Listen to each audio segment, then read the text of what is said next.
Season's greetings from the Weisky Gymnasium here at the Willmore Center. Hello, everybody, and we have Ripon College basketball for you. I'm Crete Slattery. I'm joined by my partner, Martin Ernser. We have ourselves a good matchup here between the Ripon College Lady Redhawks and the Knox female Prairie Fire. Marty, how are we doing today? Hey, we're doing really good. We're indoors for one. It's not an outdoor basketball game. Crete. Thank God. Right there, we're ahead of the curve. But I can't get over how we are playing the number one and number two top teams in the Midwest Conference. Pick one of them to win the conference championship this year, this early in the conference season. It's a good way to get it started.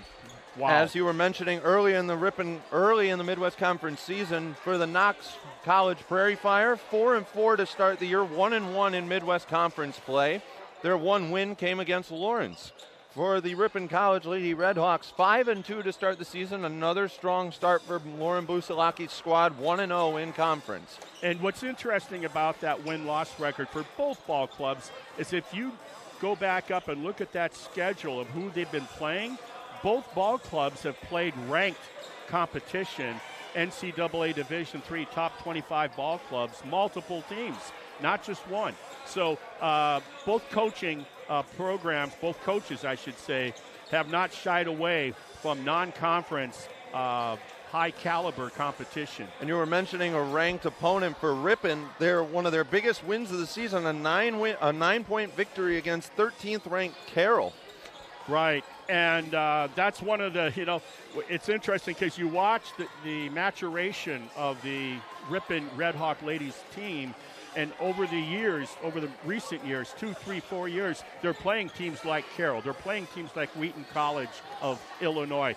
And they'll play well, but they can't get the W. Well, you just mentioned it. They knocked on the door and finally got through the door against Carroll. And to continue with that metaphor, it was a tough pill for me to swallow early in the season. Watching on my iPad down at Wheaton College, Ripon came up with a 1-point loss. It was a game sitting there waiting for them to take it, and they couldn't quite deliver on it. And going off of the ranked opponents for Knox, they've played 2 games against ranked opponents. Number 2, Wartburg, they lost by 16 on November 13th, and they played 9th-ranked UW Whitewater, alma mater of my mother. Hi, Mom. And they lost 91-49 against them. And that's obviously one of the tougher matchups that any Division III school can go up against in Whitewater. Right. Did not see that game. By the way, my middle daughter, that's her alma mater. I did not see that game, but I got to believe when you look at the athleticism of the Knox Prairie Fire and what they like to do on defense and fly around, sometimes they say pressing teams don't like to get pressed. Quite possibly that might be what happened against the Warhawks of Whitewater with Knox. But like we said, both teams not shying away from tough competition. And let's not forget about the opening holiday, or no, it wasn't a holiday, but the opening tournament out on the West Coast for these Ripon Lady Redhawks that went 2-0. Yeah, great start for Lauren Busilak, her 12th season, the 9th winningest coach in Midwest Conference history. Marty, you had a chance to talk to her before the game. Yep.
And I want to thank Coach for that interview. You know, normally going into the seasons, even sometime during the summer, I swing by the gym, Crete, and I'll see if the coach's light is on in the office. I swing in there unannounced. We sit down and talk basketball, of course.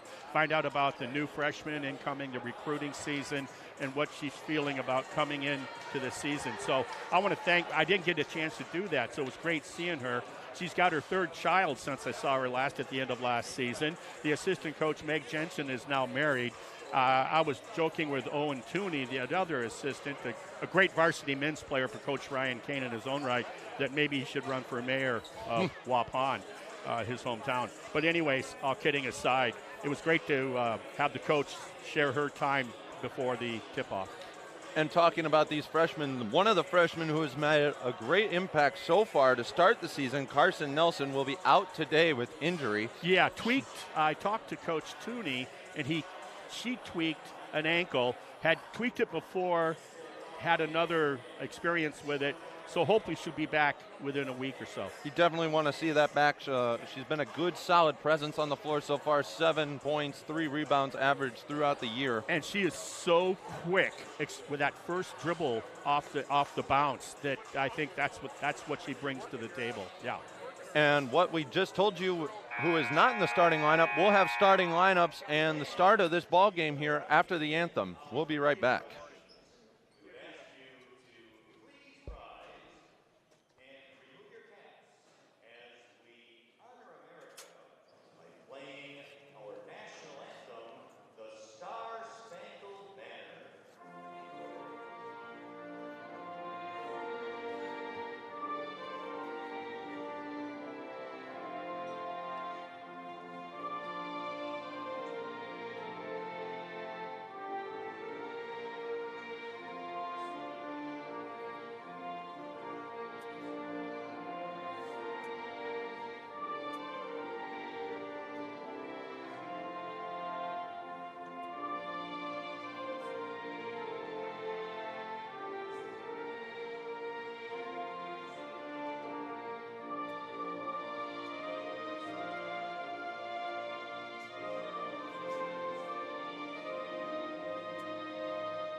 Well, now that the anthem's over, we only have 2 more things to give to you: the starting lineups and the start of this ball game. We're going to start here with the Knox College Prairie Fire. They're coached by Seth McDowell in his 2nd season out of Southeastern Missouri State. Starting first for them, the 5'10", 5th year, number 0, Nayeli Nidez Acuna. Number 14 coming up next, the 5'5", 5th year out of San Diego, California, Serena Dacio, who just recently joined the 1,000-point club in her career here at Knox. Next up is number 15, the 5'8" senior out of Tucson, Arizona, Brianna Arizmendi. Next, number 31, the 5'8" junior out of Tucson, Arizona, Kylie Callahan. And number 50, Bria Medina, the 5'6" sophomore out of Tucson, Arizona. Marty, 4 names on this roster, all out of South Point Catholic High School in Tucson, Arizona. You got to wonder what makes Knox go to Arizona to recruit to play in Illinois. I don't know, but I've been following this team now. They've been doing this for about 3 to 4 years. And I don't know what they do out there, what they do at that private high school, but they do it very well when it comes to basketball. And someone's got a connection. Oftentimes it's an assistant coach or somebody from the area or somebody that used to run some kind of maybe AAU kind of thing going. And it's obviously worked, as at the beginning of the season they were picked to finish 2nd in the Midwest Conference in the poll. And the only team ahead of them is the Ripon College Redhawks. Yeah, we're going to talk about this, what they got going, because they've got this good set of guards that we're talking about from Arizona. The missing piece that they haven't had, they didn't have last year, was any kind of post presence. Well, she's being introduced maybe she's not starting. Number 0. Yeah, she's the one you got to keep your eye on because she's doing the damage down low for the Prairie Fire. And now for the Ripon College Lady Redhawks. First off, the 5'3" sophomore guard, number 3, Lainey Havlovitz out of Wild Rose High School. Next up in number 10, the 5'7" senior out of Winneconne, Anna Farney. Number 11, Natalie Rawolf, the 5'8" junior out of Madison, Wisconsin. Ella Tenpes up next, number 30, the 5'11" senior out of Oostburg, Wisconsin, transferred from Wisconsin Lutheran College a few years ago. And making her first career start for the Ripon Redhawks, Hallie Van Horn, the 5'11" freshman out of Fredonia. Yeah, I met her last year with her mother, her senior year, Random Lake. And it was interesting talking to her mother. She said her team needed to have her in the post presence. Her natural position is more of a guard position. Well, we're about to find out, aren't we? Yes, we are. Yeah. I think one of the keys today, you look at the scoring for the visitors. They have 4 players that give you double-digit scoring. Ripon only 1, Ellen Tempest. And she averages a double-double with the rebounds. Well, I dare say, we talked about it before we went on the air.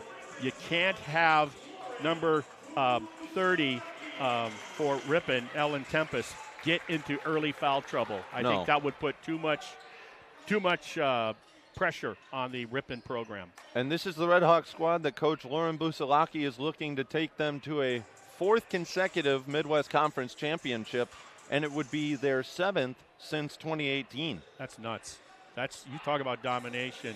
Yeah, and I couldn't believe it when we talked off the air, her 12th season, and you mentioned it as we went on the air. I'm going like, oh, where'd the time go? Her tribal leadership culture that she's spoken about in classes, including one that I've taken, has really helped this squad find its leaders, find who they look up to on the floor, and really find their way. And they've become a dominant force because of it. We're going to be underway here and shortly.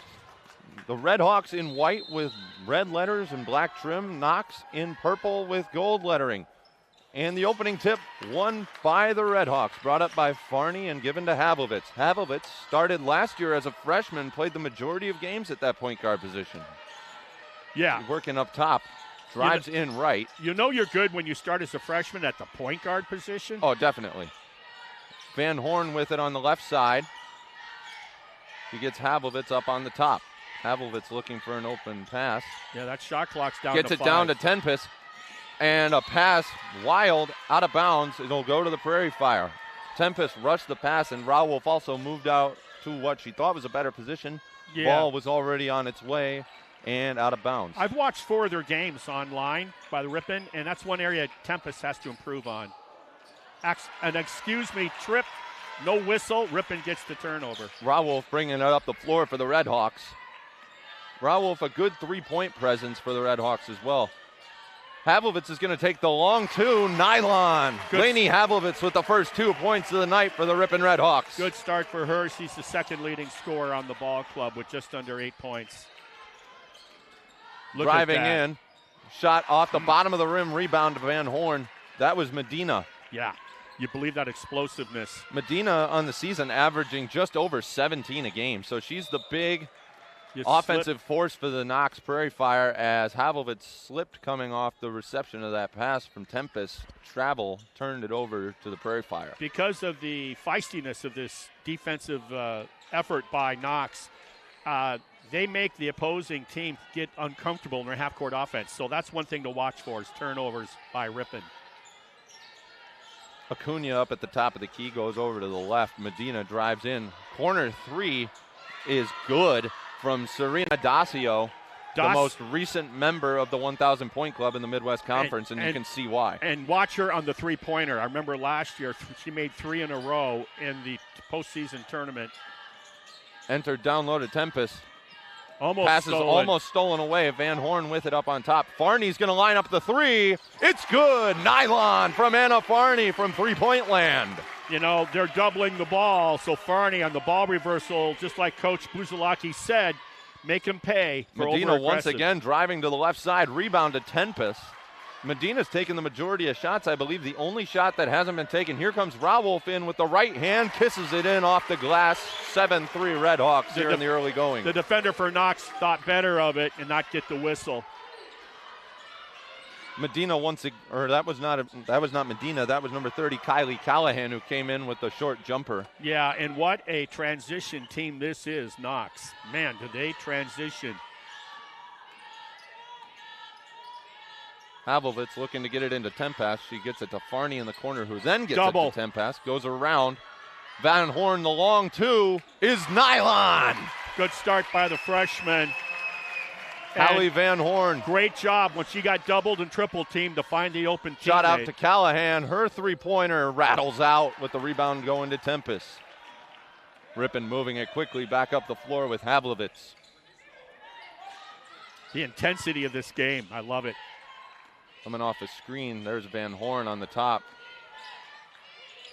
Gets it to Farney, good basket cut, and she rolls one in for the layup. Great job by the Winneconne graduate to move without the ball. Good find by the guard. Medina's going to drive it in again. She gives it up to number 15, Arizmendi, who now over to Callahan. Callahan, short jumper, and I believe Van Horn got a piece of it. Havlovitz in transition. 2-on-1. Rawolf on the left, has to her, up with the right, and baby. in.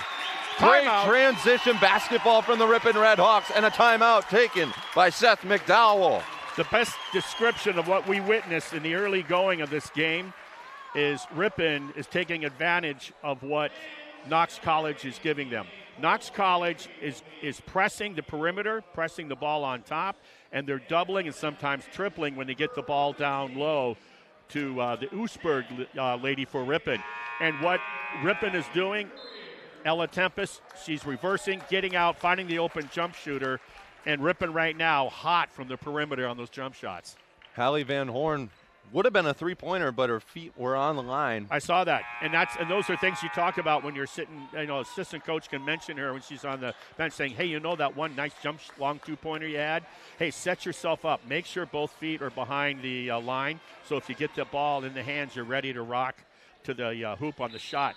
But you know what? I think she already knows that. Her mom was her coach. No changes made to either lineup after that timeout, so nothing to talk about there. As Medina driving left side, and a foul on Van Horn, as Medina will go to the line to shoot two. Medina, what a great hesitation, stop-and-go dribble. And you see the explosion off that dribble drive that she possesses. Medina on the season, a 77% shooter from the line. Yeah, as a team, they shoot well as a ball club from the line, as does Ripon. That one rolls out. Wow. So Medina the old Hex. Looking for at most one from her trip to the line here. Just over 6 minutes left here in the first quarter. Ripon leading 13-6 now. And in for Knox comes number 21, Leah Schoonover out of Fredericksburg, Virginia. Only 2 players on this Knox roster are actually from the state of Illinois, so they go out of state for their recruitment. Yeah, I noticed how many were like that, too, on the men's team. Havlovitz gets it into Tempest. Kick out to the corner. Farney. Nylon again from downtown. And a Farney again. Man, she has earned her way. Look at this transition. Good job by Tempest to get back. Medina at the top of the key going to the left. There's the shot from Dacio. Rebound to Van Horn again. Havlovitz in transition. Goes deep to Farney. Ooh. Just a little too far. Out of the reach of Farney's hands. That would have been an Aaron Rodgers sort of pass. Drop it in the bucket over the head of the free safety and into the hands. Vanessa Solano, number 12, checking in for the Redhawks. She's the 5'6" senior out of Milwaukee, as there's a 3 short from Medina. And Solano, of course, the school record holder on 3. Stolen away from Tempest. Havlovitz in transition looking. She's going to slow it down a little at the top of the key. Lobs it up to Tempest. Kicks it out to Solano from beyond the arc. Rims out. Good look. And the rebound goes to Knox. Look in at transition this. Again. Gets it to Dacio. Gives it to Callahan. Callahan driving baseline. Great defense by Farney. She throws it up and in. Great defense. Better offense. Scoop shot from Kylie Callahan. Yeah, a little half hook. So that's what they talked about is the outlet passing. Run run the outside wings, and let's get the ball and try to beat Ripon down the court. I'm thinking that's what they must have talked about on that timeout. Pass out to Rawolf at the top of the key. She goes to the left. I was saying earlier, Solano, a very good three-point shooter. Pass is going to be tipped out of bounds, and it's going to stay Ripon basketball. And in comes two more new faces for the Redhawks, number 23, Bree Miller, and number 1, Mackenzie Bester. The last game Ripon played was that on the road a week ago at Illinois College, and they basically were not very kind guests, beating them by 40. 14 different Redhawks scored in that game. Shot goes up. Foul on Natalie Rawolf. Natalie Rawolf was fouled on the shot by number 15, Arizmendi of Knox. So Rawolf will go to the line and shoot 2. Yeah, Madison Memorial grad.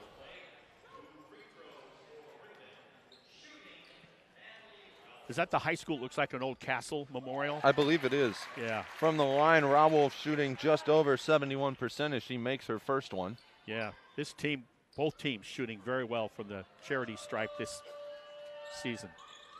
Rawolf's second one is short, tipped away, and the rebound to Bester. That ball was tipped away by Bree Miller, who now has it down on the block. She goes to the right hand and rolls it in off the glass. Bree Miller with an immediate impact off the bench. What I was just going to say, she's won it last year and this year. Nice off the bench. Shot from way downtown is no good. Rebounded by Havlovitz, who's running the floor in transition. Yeah, and she's got Dacio on her. Bester thought about the 3, now drives in. And she smokes the layup. It's stolen away, though, by Havlovitz. And Havlovitz is fouled by, I believe that is Leah Schoonover. The foul was on the ground, though, so it'll be Rawolf to inbound underneath the Red Hawk basket as Hallie Van Horn re-enters the game, sending Rawolf to the bench. Ripon doing a great job of matching Knox's intensity and maybe even surpassing it in terms of effectiveness. Tipped away by Dacio at first. Now another pass down to Miller. Thought there could have been a foul there, but the refs let him play there. Yeah, you don't think they're quick. And I'll tell you, Bree Miller doing a great job posting up, making herself available low and wide. Good target hand. Another inbounds to Miller, and she threw one off the backboard. Yeah. Great inbounds play, though. Arizmendi brought it back up the floor, slows it down. Now that's Haley Carpenter with the ball up on top as she gives it to Audrey Drapeau. Back over to Carpenter. Carpenter drives into the lane and kicks it out. Dacio from way outside. 5 seconds to shoot. Stolen away by Solano. 2-on-1 if you hurry. Pass is tipped away. Now there's Bester with it. And Drapeau came back in from out of bounds and tried to steal it away from Bester, but got her wrist in the process. So another foul on the Knox Prairie Fire. 3 already. Coach McDowell for Knox runs 8-person rotation pretty much. Acuna and Medina back in for the Prairie Fire. Bester to inbounds from the sidelines. Gets it into Havlovitz, who drives with the left hand, goes up and in. Way to protect the ball, way to use her body. Lainey Havlovitz with a head of steam going towards the basket, and she just rolled it in off the glass.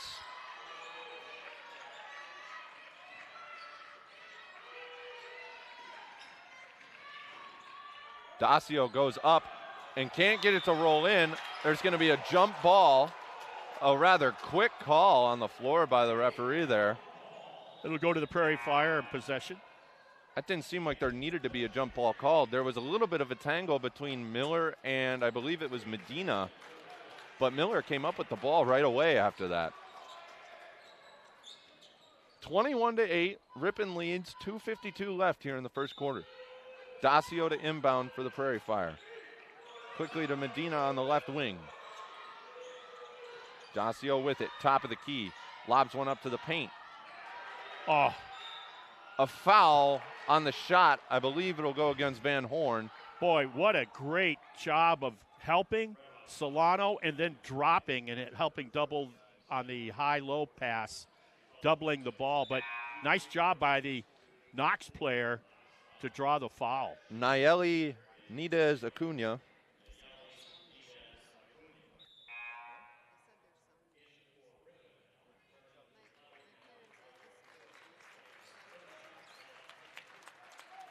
I'll tell you, Nidez Acuna is a cool customer, particularly being a freshman. She gives that post presence that Knox was kind of missing a year ago. Makes him that much more of a balanced ball club. Smooth shooter from the free throw line as well. Rawolf bringing it back up the floor.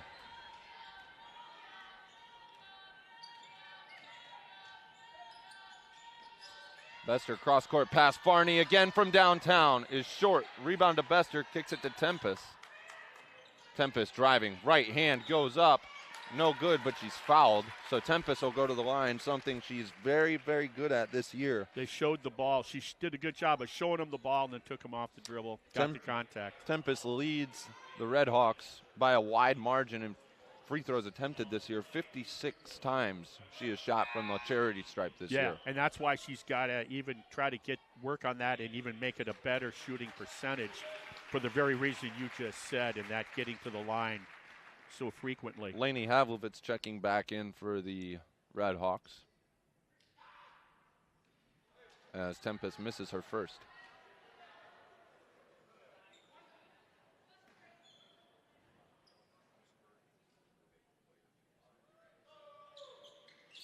The second one rattles out. You know, missed that. And it's out of bounds. You missed that first free throw. I step off. Yeah. Right? And then come back and reset. Rawolf thought it was off a Knox player, but ref said no, ma'am. That's what matters, right? Yep. 21-10. 2 minutes left. Medina bringing it up. Right-handed jumper is good. Crossover pull-up jumper by Medina.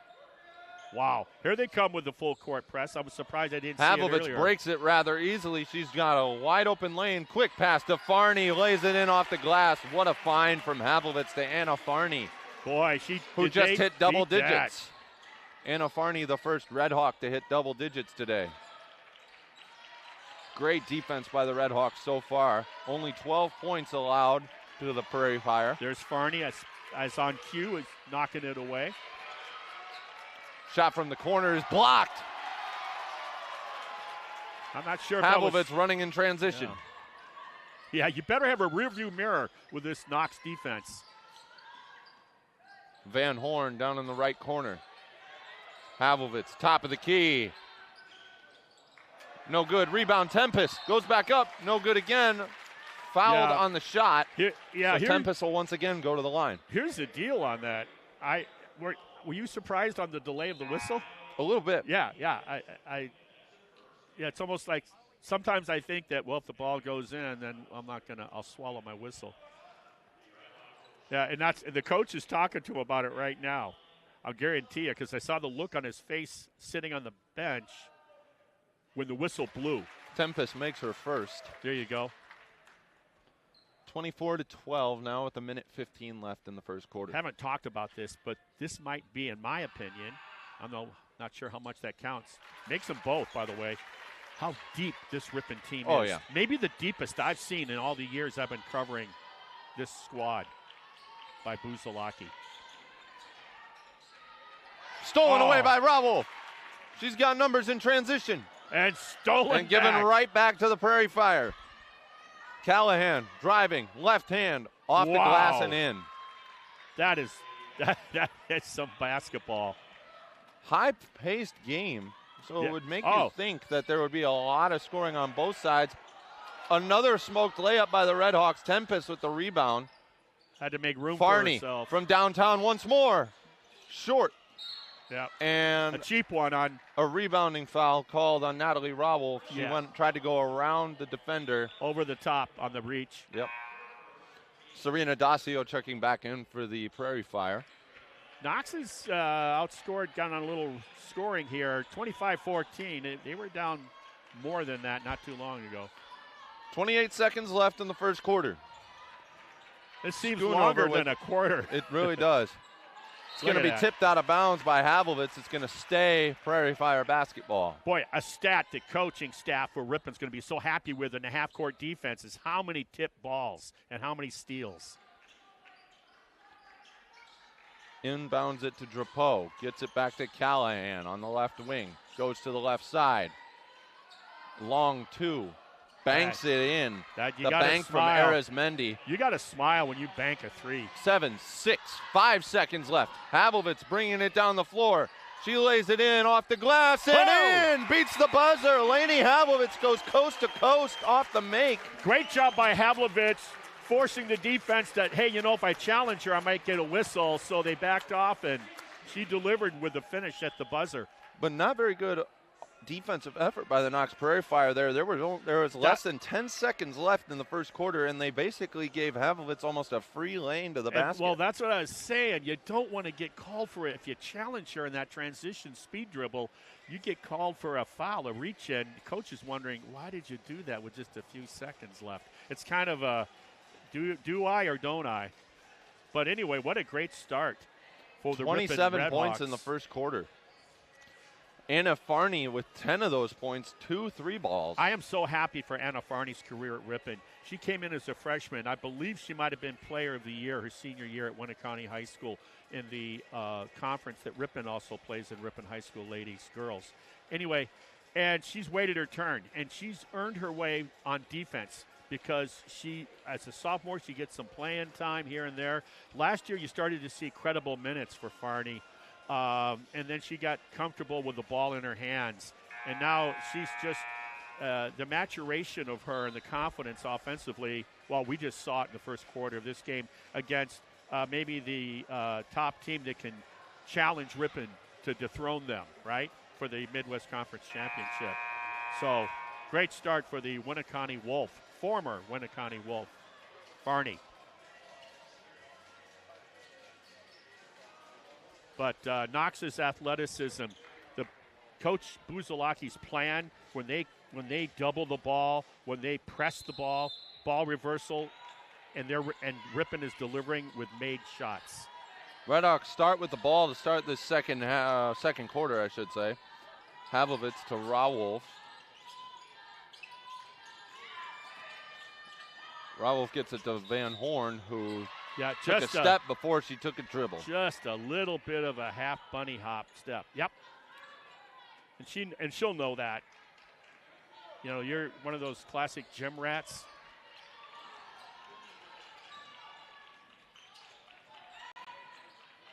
Up and under. Callahan got Rawolf to jump, but she missed the shot. Now Havlevitz in transition.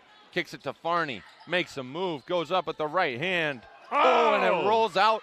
But Van Horn with the offensive board puts it up, and it's no good. But Hallie Van Horn fouled on the shot, and she will go to the line to shoot 2. Oh, it's Van Horn taking full advantage of her opportunity first time as a starter.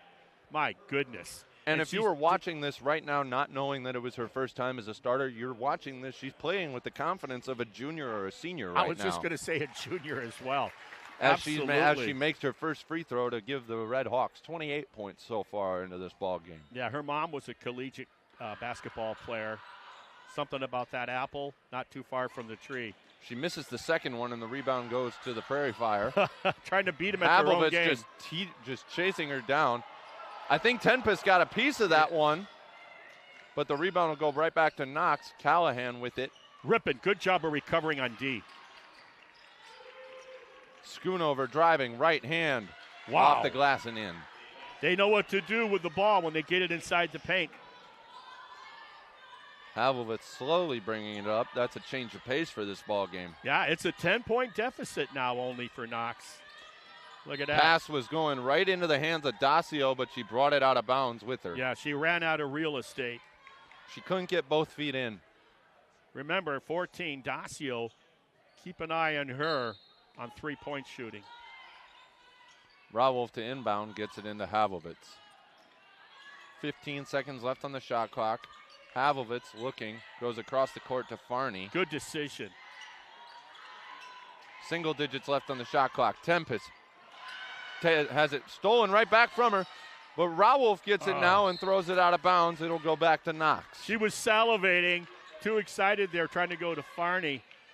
You don't usually see people too open underneath the basket like that. And when you do see it, you're oh. One thing I've noticed, and that is they're trying to feed the post.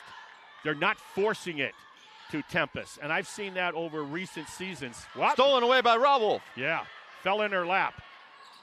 Draws contact. No good, but Van Horn with the offensive rebound and the putback off the glass. What a putback. Very casual scoop shot. Oh. Medina went almost coast to coast and missed the layup. Pavlovitz bothered the shot. What a battle of point guards. Van Horn with it above the key. Here you go. Now there's Tempest. Yeah. A travel called. It's the right call. Right before she's processing, I've got one-on-one, she's on my back. I'm going to attack the rim. She just took that little bit of a slide. That's just the anxiousness of the game. 30-18, Ripon on top. Callahan bringing it up the floor for the Prairie Fire. Knocked away, and it's going to be off Knox, going back down the court, Ripon basketball. I have not seen a peskier defensive effort by the Ripon ladies squad in a long time in a game that we've covered than what we're witnessing here in the first half by the Redhawks. Long two is no good from Havlovitz. Rebound to Schoonover. Solano back in there for Ripon. Believe me, if she's an orphan on the perimeter, she'll get the ball for a three. Behind the back dribble. And a stolen steal. Away by Van Horn. And a foul on Callahan. What a defensive effort by Hallie Van Horn. All these little things that aren't little, Van Horn does. No, yeah. I mean, offensive rebounds, sink, help defense, create the turnover. And it's stuff like this in her first career start that's going to get her many more starts after this. Well, certainly, you know, and whether you're a starter or you get quality minutes coming off the bench, yeah, she's definitely going to be a part of that equation. Bree Miller back into the game as well for the Redhawks. Pass was almost taken away by Dacio. Kicks it out to Miller from beyond the arc. No good. Rebound to the Prairie Fire. That's foul their second on Rawolf, I believe. Yeah, if they call it on her, who came up with the theft, and it is, that's her second with 6:49 left in the first. Is Coach going to replace her, or she got confidence in her to play smart? We're about to find out. By the way, you look at Coach Seth McDowell. I see a picture of him when I'm doing my notes. This guy looks like an airborne ranger. I mean, this is a dude I'm not going to mess with. I see he did play football in college. It's not often that you see a coach of a sport in college that didn't also play that sport in college. A deep three from Dacio to cut the lead to single digits for the Redhawks. Yep, and she's the one we're talking about, 14. Watch her on the perimeter. She can shoot her team back into this game real quick. Rawolf driving left, gets it to Bree Miller, driving in, spin move, puts it up. They're going to call a walk again. A walk on that her. Gathering step of pivoting, they're moving that. They're just ever so slightly moving that pivoting foot. Bree Miller, what I like about her offensive part of her game, she's comfortable shooting anywhere on the floor, whether it be a three or down low. I remember or at least one game last year where she was a big option off the bench from three-point land. In that corner in front of the team. Yep. You're right. Back-to-back threes. Dacio gets it back over to Arizmendi. Back to Dacio. A little floater on the baseline is good. It's funny the things we remember in sports. My wife, I cannot remember what we had as the sides for dinner. Way to draw the foul. Havlovitz. Oh, we're going to get a timeout. There was an early timeout called by Coach Busilak right before the foul was committed on Havlovitz. Yeah. Look at, they got it down to 7. You know, you looked up at one point, it was like 21-8 kind of thing, and now it's 30-23. You said it before this ball game. This could come down to the wire, and right now it's shaping up like there's going to be a little bit of drama towards the end of this one. Yeah, I'd be pretty surprised to see anybody win this contest by double digits. And it's this kind of a game. I don't know about how you feel. You're younger, but that's like, I'm getting tired, man. I'm just the intensity of this game. Oh, my goodness. I love it, the up and down. And as far as Ripon's defense is concerned, we knew Knox would be that way, pesky and look for the steals. Ripon, I think I'm thinking Luke Meinholz must have printed a manual on defense, and the Ripon Redhawk ladies read it, because I love the way they're laying in the weeds and helping on defense and getting steals. Pass into Havlovitz. Drives to the line. Solano thought about the three. Yeah, and good closeout by Azamendi that took it away. Havlovitz from downtown. Rims out. Rebound to the Knox Prairie Fire. Ripon. Oh, what a great pass underneath the defense. Dacio with the mid-range. Rolls out. Rebound to Solano. And running in transition. Havlovitz again. Slows it up. Pass to Bester. Thought about the three. Now Solano's going to take one. Long off the back iron. Yeah, it was straight. When she shoots, it's straight, right? It's just whether it's going to be short or long if not in. Oh. Medina had the shot fake, and she's going to be fouled by Bester. Yeah, what great move. She kind of showed the ball to the Ripon defender, took her off the dribble, and in Bester's effort on the help defense, just got too much of the body. Yeah, so Ripon has cooled off offensively. They're doing a good job of running transition, but their half-court deep shots are not falling like they did in the first quarter. Medina with it again. Gets it to Dacio. Good closeout by Lanowicz. She knows what Dacio wanted to do. Shoot that pill from downtown. Knocked away, but Arizmendi came back up with it. Now it's Medina again, tries to split the middle, and the layup rolls out. Oh. Rebound to Solano, who now has Havlovitz running in transition. Good job. No help. Pull up. Havlovitz dumped down to Tempest. Left hand in off the glass. Ella Tempest. What? Hey, are those two joined on that play? Oh, my goodness. Did they both read each other wonderfully?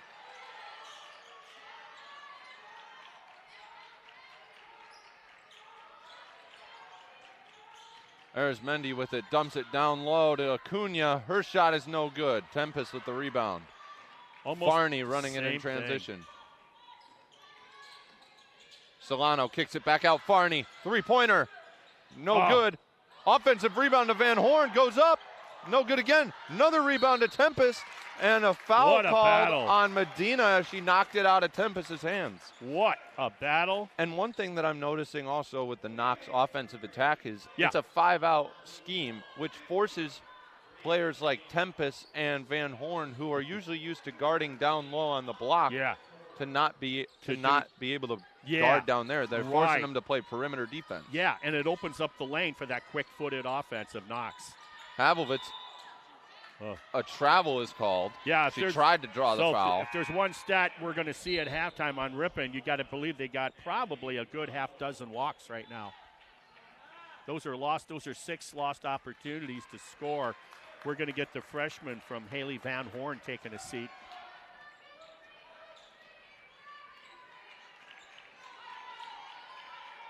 Raw Wolf back out there. Dumps it down low to Acuna from the free throw line. Good defense. Medina out on the wing. Kicks it Tempest. over to Dacio. Guarded closely by Raw Wolf. Like these players know each other so well. Oh, what a Dump nice down pick low. and roll. Acuna, scoop shot. Oh! Just guides it into the hoop. What a tough freshman. Ripon's not the only one with good freshmen. Don't forget Nelson, the freshman that started this year from, I think, Oregon. She's out with an ankle issue.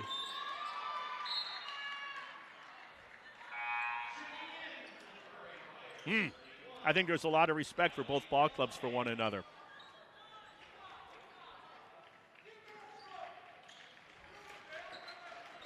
Can hear Coach McDowell through my headset telling his team what to do. Pass is almost picked off by Carpenter. Nothing's easy against Knox D. Havlovitz thought about the mid-range, kicks it out to Raw Wolf. 10 seconds left on the shot clock. Down low to Tempest. Wow, they're allowing a lot of body. Tempest is upset with it. She's got to maintain her cool. Hip check there, but they felt the defender beat her to the spot, so no call. Knock on wood, but you mentioned before the game that Tempest needs to stay out of foul trouble. So far, no fouls for her through the first half. That's huge because she's the only double-digit score we have. Bester brought back in. But Anna Farney, like you said, has already said, you know what, I don't care what my average is. Havlovitz goes up with the right hand, in off the glass. Oh. Lainey Havlovitz with another bucket. That's 8 on the night for her. Boy, she's playing a nice game, the underclass one. Underclass men. The sophomore. Thank you. Acuna with it at the top of the key, guarded by Tempest. Now it's Drapeau over to Arismendi. Yeah, you got to switch on back that to key. Acuna. They're going to call a charge is called. Yeah, and here's the deal. She tripped. It wasn't deliberate. She tripped. She tried to put her brakes on, tripped. She gets called for the foul, and she might have got a little. And now Acuna down on the floor with an injury. Yeah, I don't know if she got a face plant on that. But she hit the floor hard. Let's hope it's not around the head area. Like I said, it was an excuse me offensive foul on the screen. Dennis Manti, athletic trainer here at Ripon College, out to check on Acuna. I think the ref that called it is telling Coach McDowell, hey, it wasn't by design, but still, nonetheless, it's a foul. And I just want to say this, that ref has been responsible for quite a few calls. She's getting a little trigger happy right now. Yeah, a lot. Well, hey, you see it, you see it. I'm not going to – she's going to call the walk. She's going to call the walk.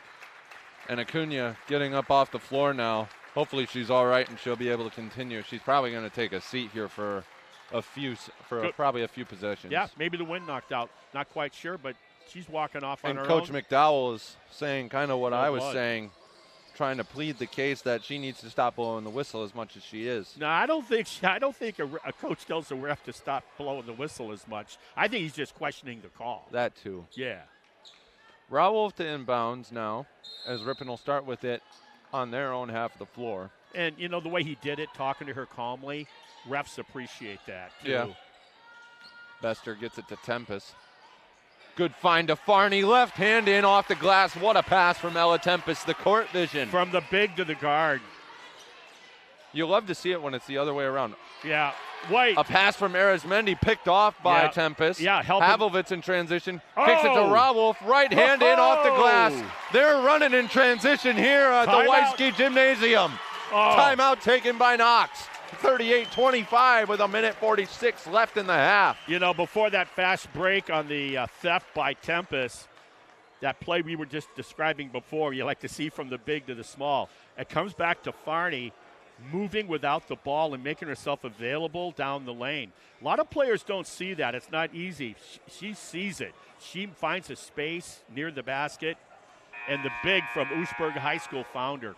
And then what can we say about Tempest, the way she's playing both ends of the court right now, sliding down and helping the helper, and anticipated on that pass to the opposite block by Knox with that steal. And it was a 7-point game not too long ago. They got it back up to double digits again with less than 2 minutes till halftime. Ripon in control of the game, and I got to believe the coaching staff for the Redhawks are feeling really good about their players' first half efforts so far. Hallie Van Horn back into the game for the Redhawks.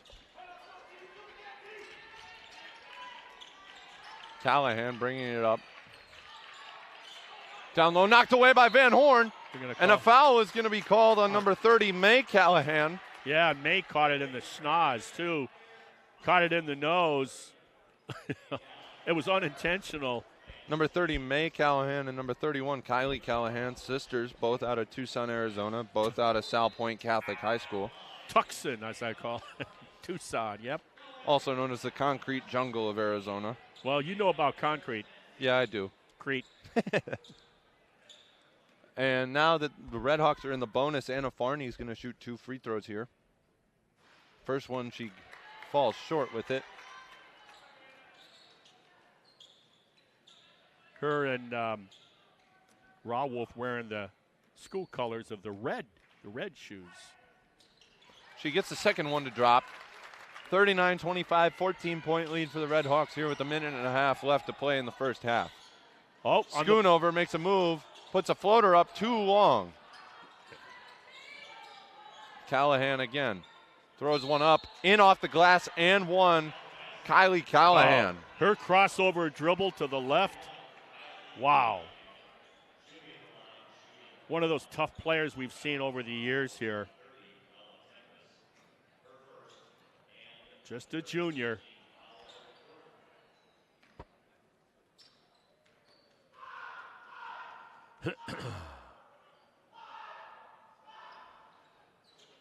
And she nails the free throw. It's such a nice left hand, opposite hand, weak hand by Callahan, attacking the rim. Bester with it at the top of the key, gets it over to Van Horn. Surveying her options, she gives it right back. Tempest down low with it. Yeah, Bester, another one of those players for Ripon that's now getting more floor time. And a pass, an ill-advised pass, but Rawolf still comes up with it. 5 seconds left to shoot. Farney thinking about it. She's got Van Horn. Van Horn drives. Right hand. Got it knocked away. Shot was blocked. Shot was blocked away by, I believe, it was Kylie Callahan, number 31. Nothing like quick and speed to help you on defensive recovery, right? I mean, 50 seconds left. 11-point lead for the Redhawks. It would be big for Knox to get this down to single digits as she misses that. Hallie Van Horn with the rebound. 35 seconds left now in the first half. Yeah. For Knox to go in down single digits. Mackenzie Bester. Oh. Up off the glass is no good. Van Horn with another offensive board. Keeping the pivot foot, goes up. A jump ball is called. Back to the Prairie Fire. Yeah. It kind of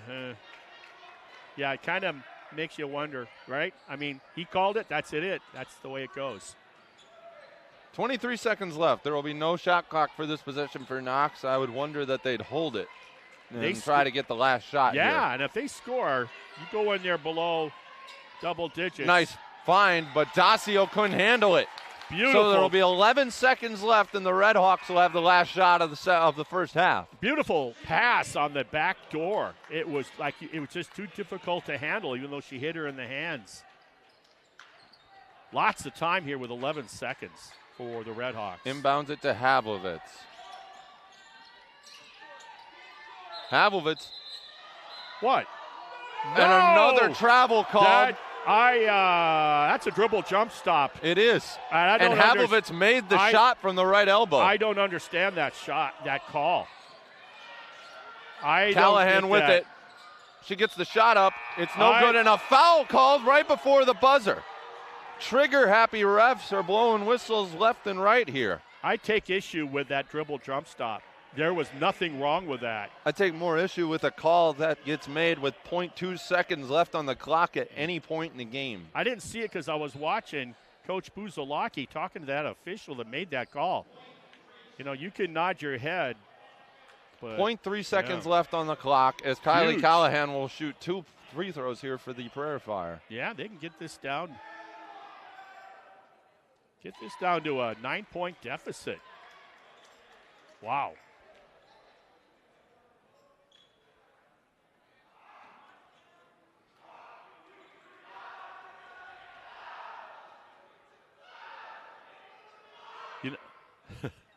We got video evidence. we don't do replays. And look at this at halftime. And at the end of the first half, the Redhawks are going to go into the locker room leading 39-30. Leading scorer for the Redhawks, Anna Farney, with 13 points here at the end of the first half. We'll be back in a few minutes with the second half and the stats from the first. You're watching Ripon College Basketball on the Ripon Channel.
to 1990 and was inducted into the Ripon Athletics Hall of Fame in 1995.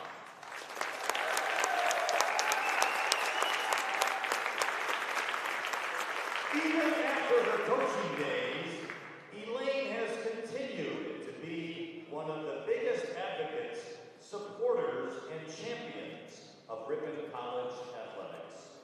She regularly attends events here at the Willmore Center, while she and her husband Gary can be found inside the Willmore Center connecting with staff and coaches.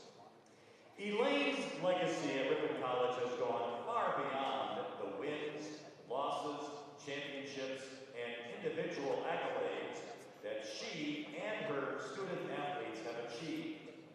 Elaine has made a difference in the lives of countless students, coaches, and staff here at Ripon. The enduring success of women's sports at Ripon College directly stems from Elaine's guidance, leadership, and commitment to providing intercollegiate athletic opportunities for Redhawks women. At this time, we would like all of Elaine's former players to please join her on the floor for a photo opportunity.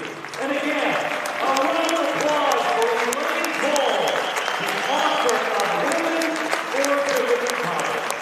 Thank you again, Elaine, for your dedication, commitment, and unwavering support to Ripon College athletics.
Hello again, everybody, and welcome back to Weisky Gymnasium here as we're just about 2 minutes away from the start of the second half of this ball game between Ripon and Knox.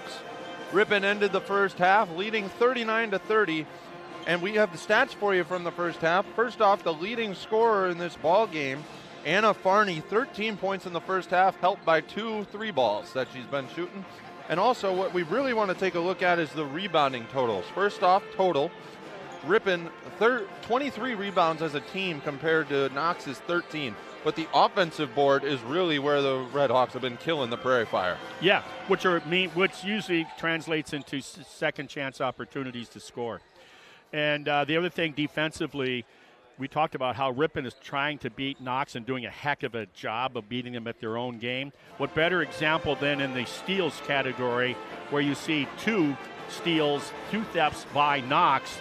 You got 9 steals by Ripon, and that is a stat that's going to make coaches real happy. Normally, I would look at the turnover stat where Ripon has a dozen. You'd be going, man, we got, that's not what I'm looking for. That's too many. But then you look up at Knox, they have just 1 fewer turnover with 11. And I think that pretty much just kind of tells you what kind of game this is. With all the high energy, the hard playing, the transition, that stat's probably going to be a little higher than normal. And one thing that's more important than any stat in the world is the fact that these women have the opportunity to play collegiate sports. And at halftime, they honored the woman who is single-handedly responsible for the advent of women's sports here at Ripon College, Elaine Cole. Marty, you went to Ripon College at the time that Elaine Cole started coaching. Yeah, you've been at this. You've been watching games here for a long time. We would go to the games. I mean, she started this women's program at various sports in 1973. I came in in the fall of '74 as a freshman. I remember going to some of those games, basketball games in particular. I didn't see too much of the volleyball, but yeah, she was she's the whole genesis of NCAA Division III Ripon College women's sports. Well. She deserved that recognition. Definitely. At halftime. Second half is underway here with the Redhawks getting the ball to start. Rawolf with it on the left key, kicks it to Havlitz, who thought about a 3. Now she takes it herself and lays it in off the glass. Is that pretty basketball? Yes, Show it your is. defender the ball. They close out. You blow by, and then a nice, glide shot off the window. Medina denies the screen. Speaking of show him the ball and then closing out and then the blow by. There's Mendia with the layup to make it 41-32 Redhawks.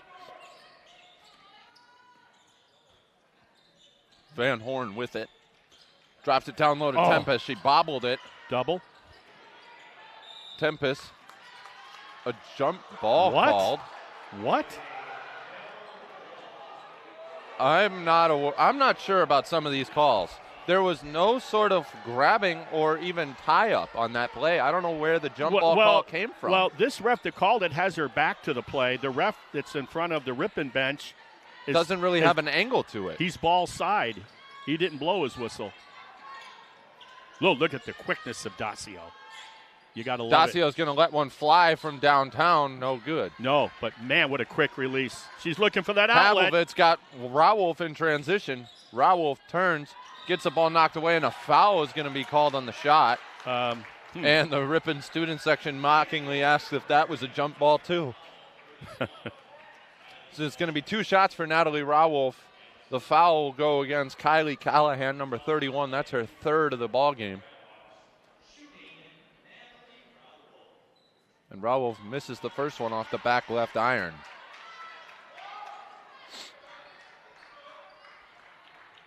Rawolf in the first half, 7 points.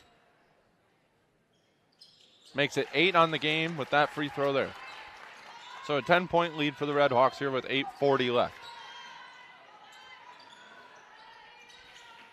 Medina with the left hand. Gets it denied by Van Horn. It went off of Van Horn and out of bounds, so Knox will retain possession. Yeah, you called it. Hallie Van Horn, what a addition she is on the court with her help defense. We saw that in the first half. Medina was going to, and now a foul is called. On the reach? I believe so. I think it went against Ella Tempest. I'm going to say the point guard.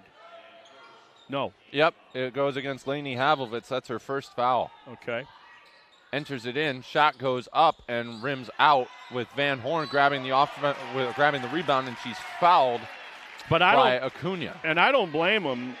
If you're going to call jump balls on reaches a lot, Knox is going to keep doing it. Acuna claiming that Van Horn was throwing elbows to grab a rebound, and if I'm a referee and I see that, that's part of the game. You throw an elbow to grab a rebound every once in a while.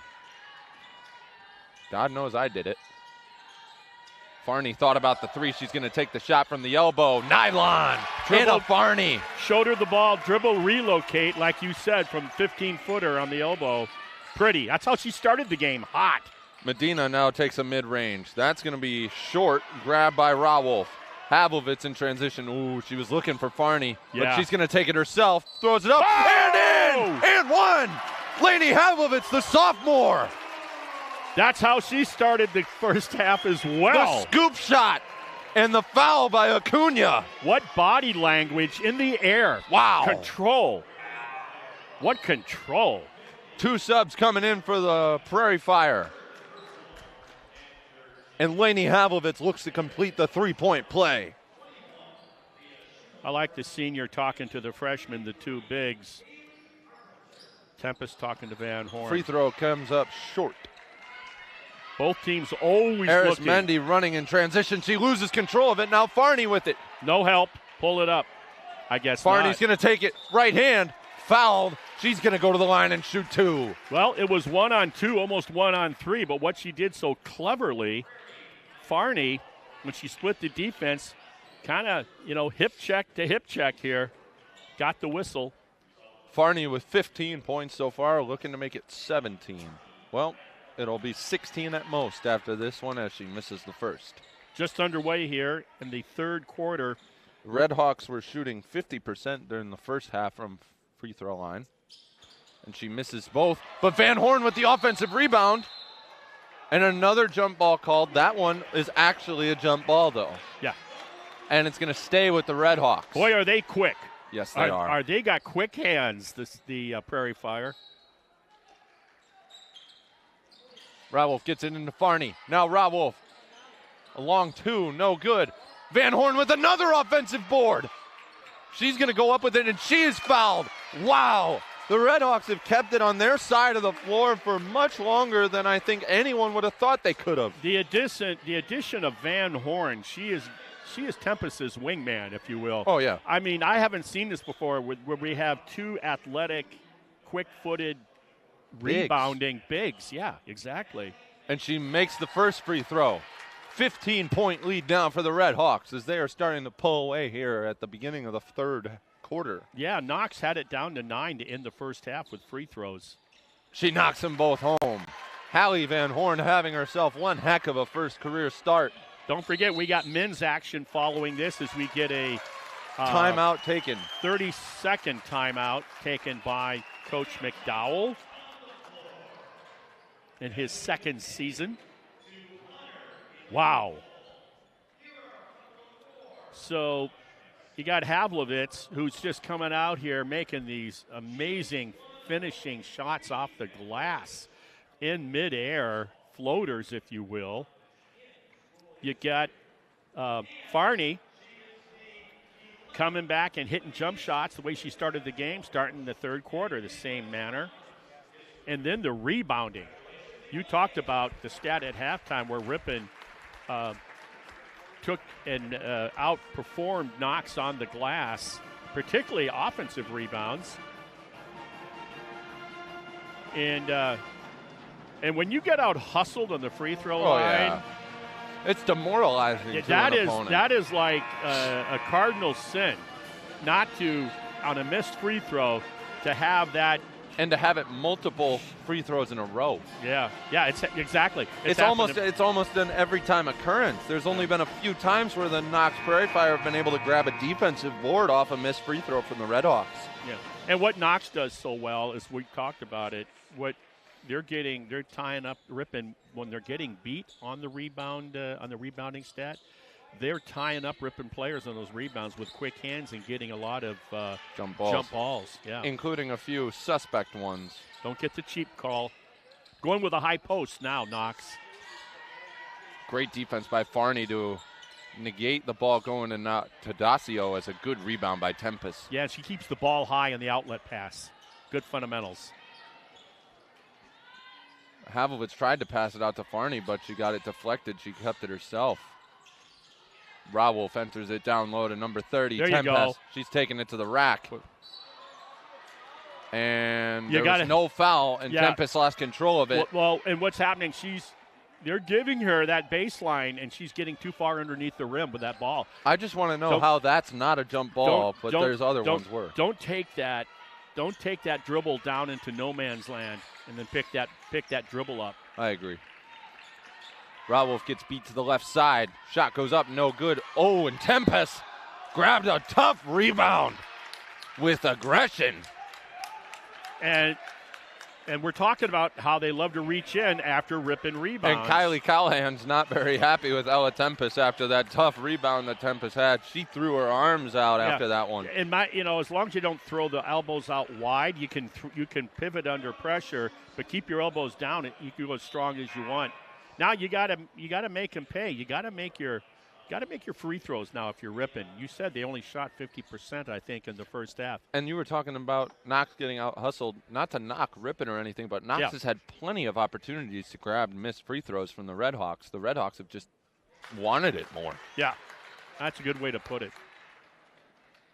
Tempest makes her first one to bring the lead to 17 now.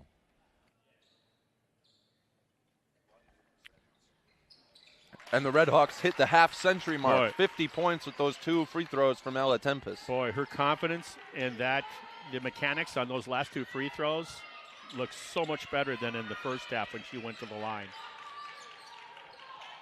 Maybe she's Knox moving the ball around quickly. Gets it to Dacio. Drives right. Kicks it out. Arizmendi is going to take it now. Good help defense by Farney. Medina now looking for a shot. Yep. And a foul called on Havlovitz. It's the right call. She grazed her with the body. When she beat her off the dribble, what happened was Havlovitz tried to recover defensively, and they're going to reward the Knox player for Medina beating her off that dribble.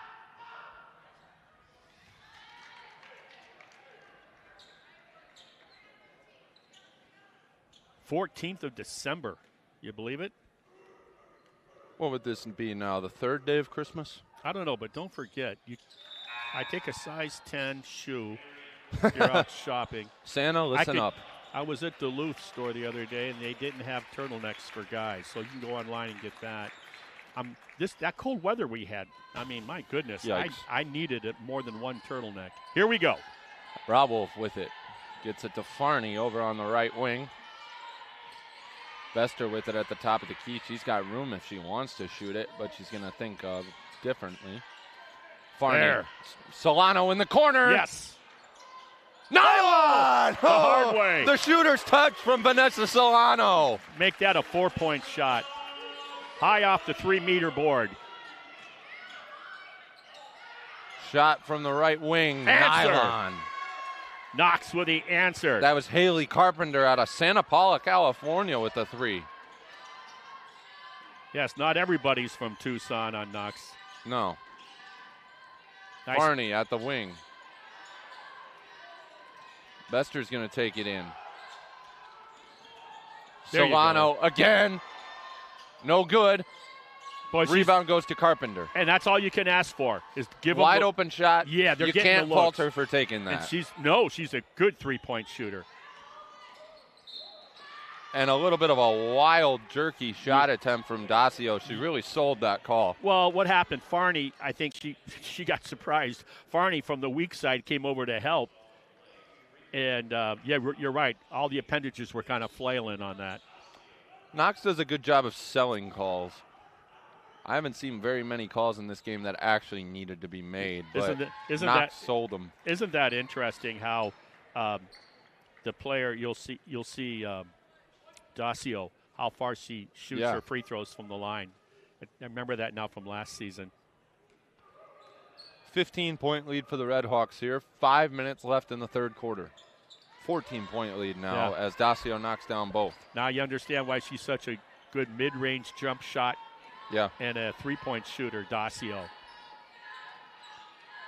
Hallie Van Horn heading to the scorer's table. She'll check in at the next dead ball for the Redhawks. Bester looking for an option. Down low to Tempest. Cross court. Rawolf for three. Nylon! Oh! Natalie Rawolf from downtown. You know, her three ball last year is what stood out in my mind. That part of her game that kind of got better last season. Dacio with it. Schoonover taking it to the right side. Good Carpenter defense. with another three-point attempt. No good. Rebound to Mackenzie Bester. Bester has done a good job of earning minutes, floor time, for this Red Hawk team. Solano down low to Tempest. What a feed. Bester across court. Farney downtown. Nylon again!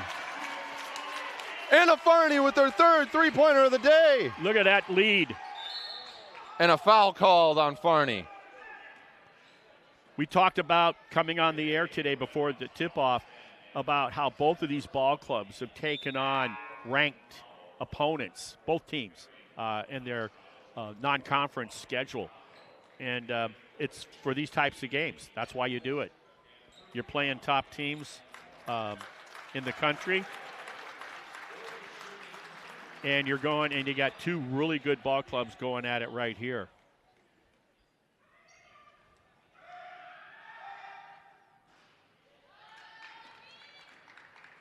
Rolls in a free throw there. That was Bria Medina makes the first one to cut the lead down to 19. And she makes them both. So an 18-point lead now with 4 minutes left to play in the third quarter. Ripon improving that halftime lead by 11 at one time. Down low, Tempest with it. Drop step, up with the left, in off the glass. Just kissed it in. Ella Tempest and finding her groove. Yeah, didn't force anything. Stolen away by Van Horn. Boy, is she good at that. Havovitz, coast to coast, kick out, Rawolf, downtown, Nylon again! Natalie Rawolf is heating up.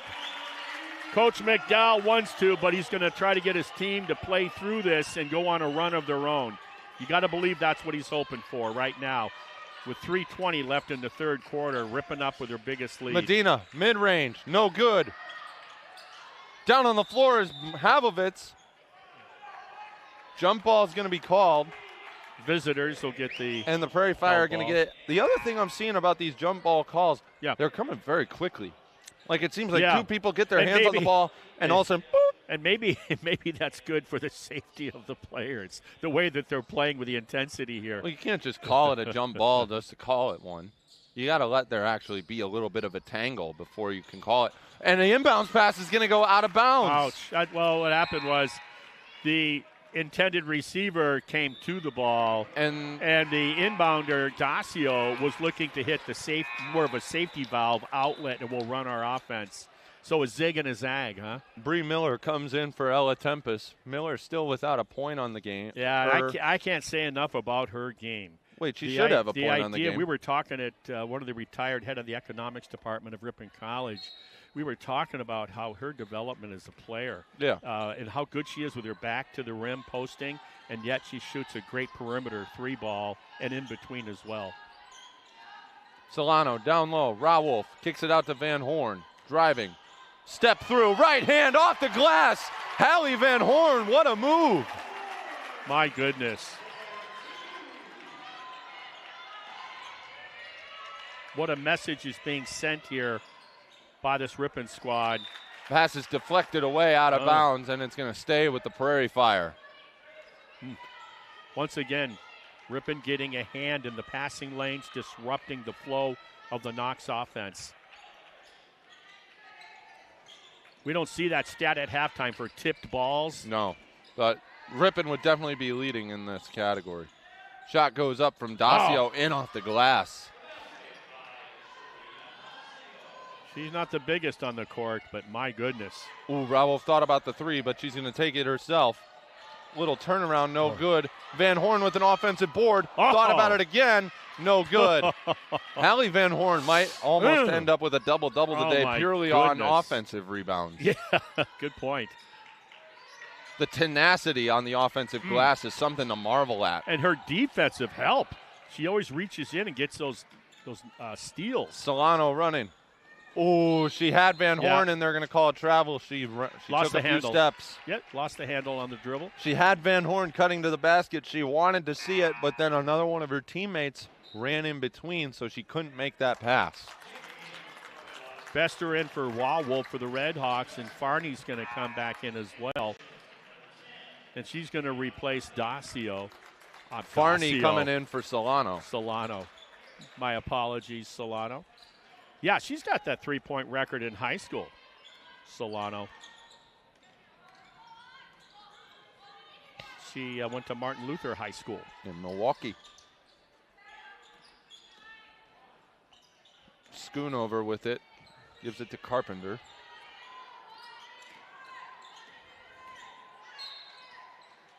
A foul called. I think it's going to go against Farney. I think you're right, and I think it was one of those fouls. It was kind of a lackadaisical foul. I think Farney ever so slightly put her left hand on the small of her back on the spin move. You Farney with need to do that. 3 fouls on the day, but you'd take 3 fouls if it comes with the 18 points she has so far as well.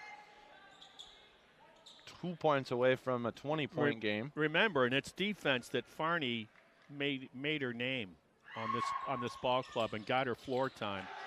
Misses the second one, and Bree Miller grabs the rebound. Havlevitz running in transition now.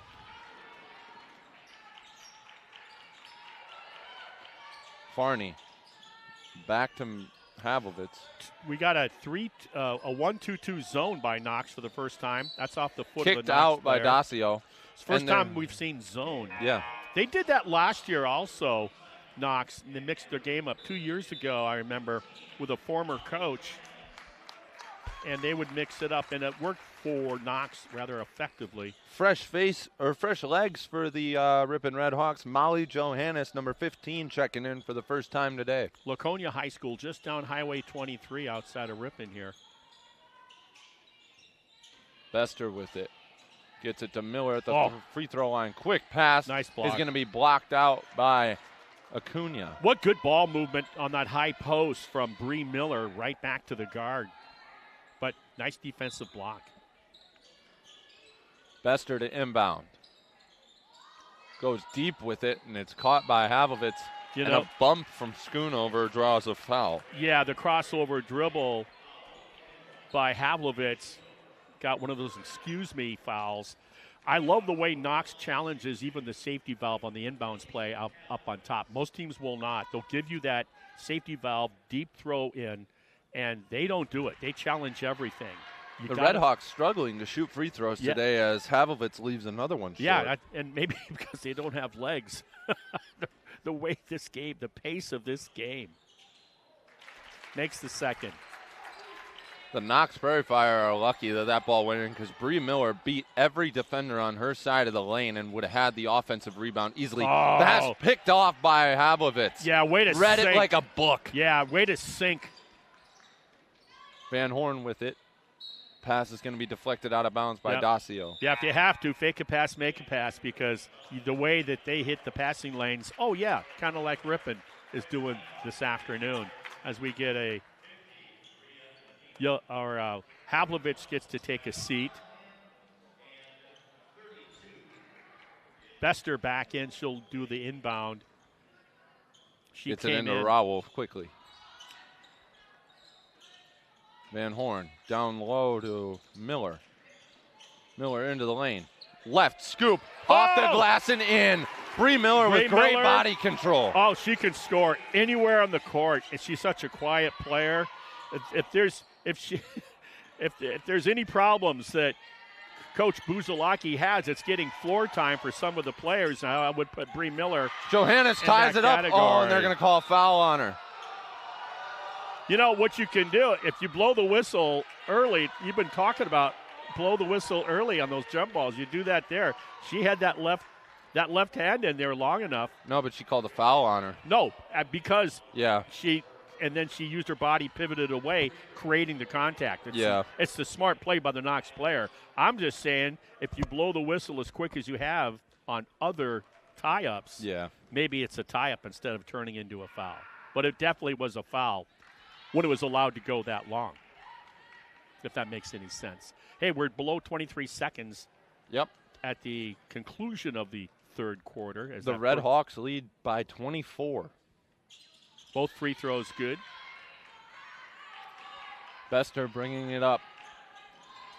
I'd like to see the Redhawks hold it to get the last shot of the half, but I doubt with the pace that this game's going at that's going to happen. Yeah, well, they're going to get it down low. Bree Miller is going to be fouled on the shot. And a good job by Miller understanding what it takes to create the contact. You know, with the addition of the Random Lake freshman for Ripon College, Van Horn, Ripon College, from Fredonia, Random Lake High School, it's giving, even though she's a guard, she's 5, you got 3 quality bigs now. The flexibility that affords Coach Busilak at any given time, how the game is going, the way it's being played. Bree Miller knocks down both. Yeah, the combination of players that she can use those bigs. Callahan with a step-back 3 is no good, and rebound stolen right out of her hands by Molly Johannes. And they end the third quarter up by 25, 71-46 Redhawks. Anna Farney 2 points away still from a 20 ball. And we're going to step away for a minute. We'll be right back with the start of the fourth quarter here at the Weiske Gymnasium.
Welcome back here. We're just a few moments away from the start of the fourth quarter here. The Ripon Redhawks lead by 25, 71-46 here at the Weiske Gymnasium on the day that the Ripon Redhawks honor Elaine Cole, the mother of modern female sports here at Ripon College. Yeah. Something back on the game here, something to think about. Ripon came out first quarter, they owned it. Yeah. Second quarter, Knox fought back in, got it down to 9 points. Third quarter, Ripon owned it again. Yep. Here we are in the fourth quarter. Can Knox answer the bell again and make this a close game? Tempest goes baseline. Her pass is knocked out of bounds by Callahan. So Van Horn to inbound it on the sideline here. A lot of times you look at scores of these games around Division III, and you'll see where it's close at the half, and then the better team on paper seems to have that explosive third quarter. Rawolf to the corner. Farney gets it to Tempest. Tempest goes baseline. Pass is deflected, but Rawolf comes up with it. Ooh. 3 seconds left on the shot clock. What it's taken foul. right out of her hand by Bria Medina. Pass over to Drapeau. Great job by Ripon to get back when it looked like it was going to be an uncontested great layup. Pass. Who does she think she is, Anna Farney? What a great movement that was without the ball, and a great find by her teammate. One of the better Knox plays we've seen today. And if you're going to stay with us after this ball game, we got men's college basketball action. Same matchup. We sure do. They're going to call Tempest out of bounds. They've done a great job here. Kind of frustrating, Tempest pinching her against that baseline all afternoon here. That time, there's no such thing as a force out. They got rid of that rule years ago.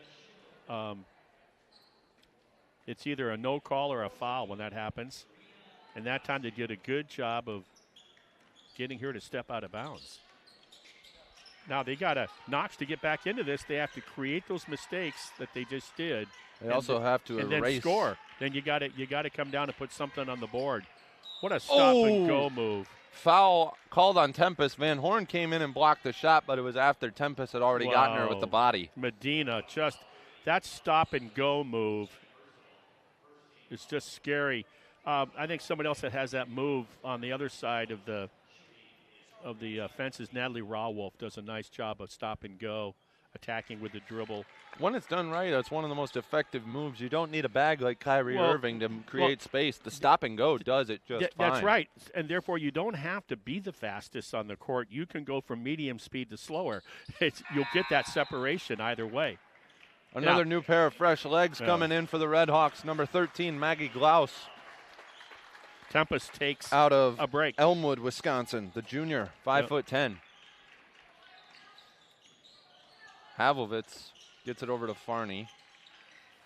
And picked off by Dacio, bringing it back down the floor. Ripon doing a good job of getting back after the theft.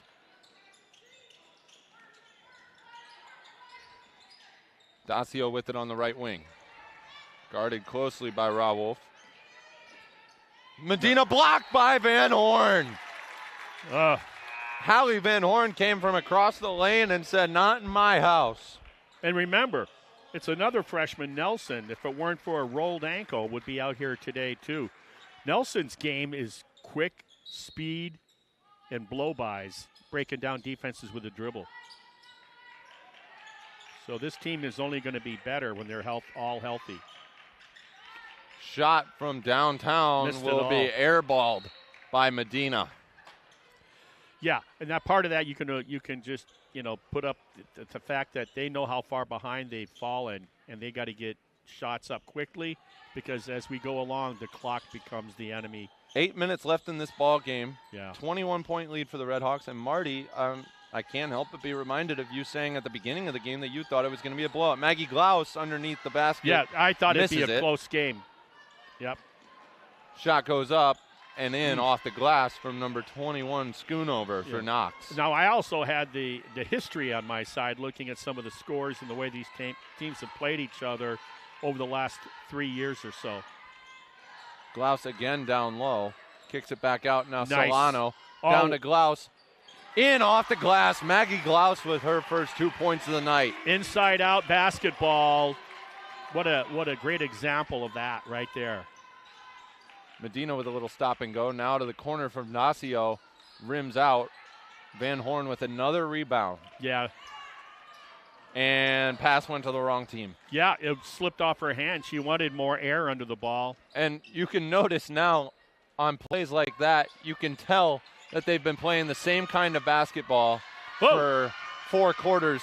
The fast breaks aren't as fast as they were at the beginning of this game. Yeah, I'll tell you, very, very few times has a shot clock, it seems, been a factor in this game.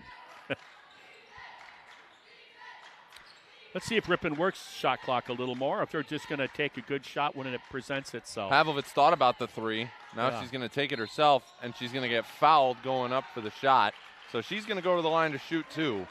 I know right now being down by 19, Knox didn't see themselves in this situation, nor did I, which is a compliment to just how well the host team, Lady Redhawks, have played this afternoon as Rawolf and Van Horn will take a breather. Havlovitz will shoot 2 now. Now here's another freshman from Wayland Academy. Lucia McGinnis Rodriguez, number 20. Do I got that right? Yes, nope. But she's not on the floor right now. Yes. She stood there and she surprised me. She did get some playing time last Saturday. I read her bio. Good defense by Solano in transition. Yeah, Ripon's done such a great job getting back defensively.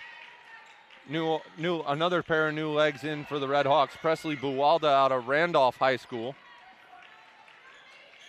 Shot from the corner is short. Rebound to Glaus. Yeah, it was challenged nicely. Tipped away. Havlovitz running with it. She's got Buwalda, and it's going to be Johannes instead who lays it in off the glass. Buwalda and Johannes were in line to be recipients of that pass, but Yeah. Johannes was there first. Dacio was on an island out there, makes the 3, cuts it back within 20. We haven't seen a lot of Johannes. And just this season now, we're starting to see it as we get a timeout call, and they're doing it just for player substitution. And we are getting a full timeout. Or is that a 30? I'll take it back. It's a 30-player substitution called by Ripon, it would appear. 76-57, below 6 minutes remaining in the game. It was all Ripon in the first quarter. Knox came back and made it a single-digit deficit to go in the locker rooms at half. And then Ripon just blew the game wide open in the third quarter and continues to maintain that big double-digit Now lead. McGinnis is into the game now, number 20. Yeah, she was fooling me here. Johannes pass out to Solano.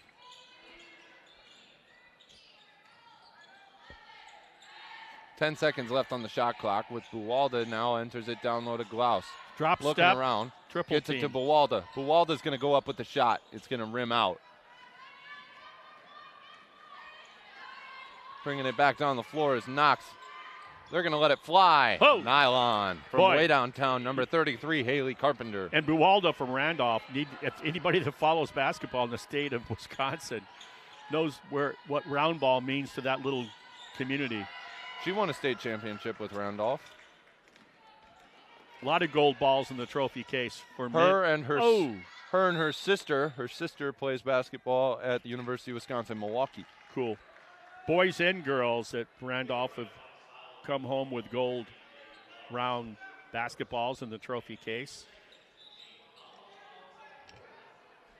Hugh Roberts, got to mention his name. He is the catalyst, the one man, the one person responsible for really putting Randolph on the map as we get Bree Miller back in for the Redhawks. 16-point game now. Ripon still leading.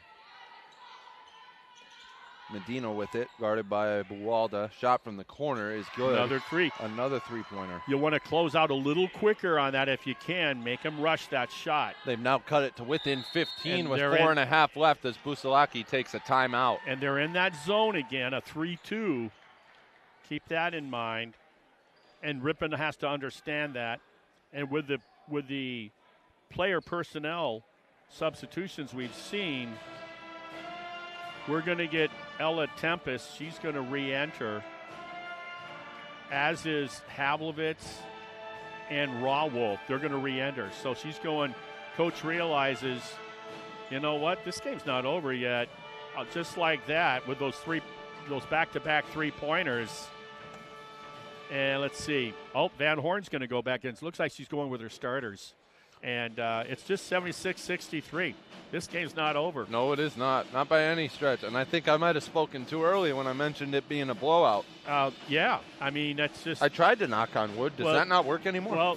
Well, you didn't tap my head. But Knox, with their ability to create turnovers and turn those into points in a rather rapid fashion, is one of the reasons why they appear to be climbing back into this. You know, they're just 1 3-point shot away from making this really close. So they need a stop here. You know, Coach Seth Anna McDowell. Farney back in, 18 points, leading all players today in this ball game with 18. Yeah, Ripon's got all their starters back in. Rawolf thought about the 3. Now she's going to take it in. They're looking to get it to Farney in the corner, but she's being guarded well. Rawolf extended the elbow, but she's going to get called on the travel as well. Yep. They walled up so good, so quick. They wall up with help defense on Rawolf, forcing that turnover. That's not what you want to do coming off a timeout if you're Ripon. Boy, a basket here. Shot goes up, and it's good. An 11-point game. What body control by Medina on the dribble drive. It's Havlovitz over to Rawolf. Anybody's game now. Make the smart pass. Especially 13 seconds on the clock. Tempest with it at the free throw line. Rawolf from the corner. Nope. Short. Rebound to Knox. Gonna have to play good defense if you're Ripon here without fouling. Rawolf somehow broke the Knox ball handler's ankles while she was guarding her. I've never seen that one before. I think she just lost her balance. The Knox player stumbled. Deep three. Nope. Air ball. No advantage. Havlovitz running in transition. Coach wanted Steps her attacking. through. Passes out to Rawolf. Rawolf has a wide open angle to take a shot. She doesn't. She passes it to Havlovitz, who lays it in off the glass. The Redhawks break a small run by the Knox Prairie Fire and get back in the score column. Yeah, big basket there for the Redhawks for sure. Dacio drives in, blocked by Van Horn again. What a game from Hallie Van Horn. Rawolf in transition. Gives it, takes a look, kicks it to Tempest. She thought about the mid-range, now she takes it baseline. Farney from the corner. No good.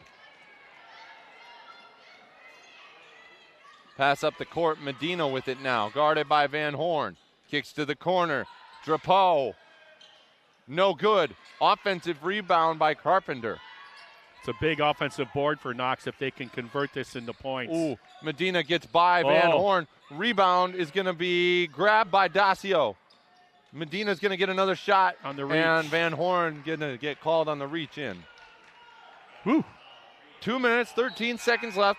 Redhawks lead by 13, 78-65 here at the Weisky Gymnasium on a very cold December day outside. Thank God we're inside. Hey, but it's not what it was earlier in the week with single-digit temperatures. Below single-digit. Hey, believe me, temperatures. I'm out there walking my dog Louie. Oof. Let me tell you,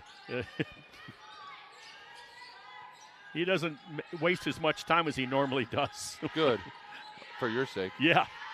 Medina here gives we it go. up, Schoonover to Drapeau. She's driving with the left hand. They need points here. Shot goes up. It's short. Rebound grabbed by Tempest. There's no tie-up here, and Tempest is going to run angrily up the floor with it. Yeah, speaking of snowplows, as we get a timeout is taken by Coach Busilak with 1:45 left in this ball game. Redhawks still lead by 13. You know, this one we were talking about, this one you thought this game was pretty much a concluded event with Ripon on top. They got it down to 11, just like that, with plenty of time to turn the tide against Ripon. But quite a balanced scoring attack right now. Of the 5 players on the floor for the Redhawks, 4 of them in double digits, including the freshman Van Horn in her first career start. Isn't that something? And we're coming in, they only have one score, that being Ella Tempest. That is a double-digit legit. She's actually a double-double with 10 boards and 11 or 12 points a game. And everybody else chips in that, that 6 to 8 points. What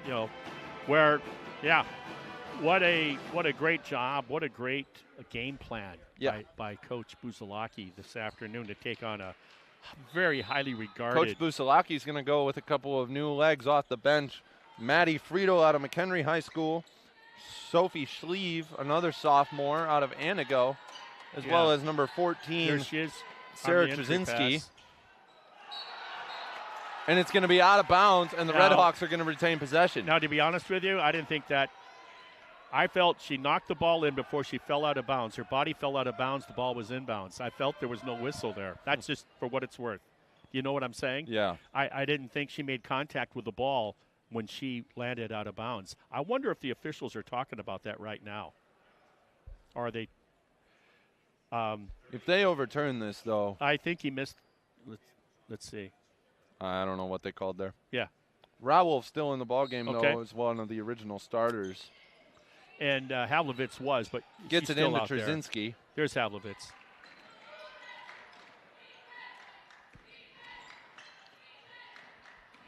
Rawolf drives in with the left hand. She's going to go up with the right.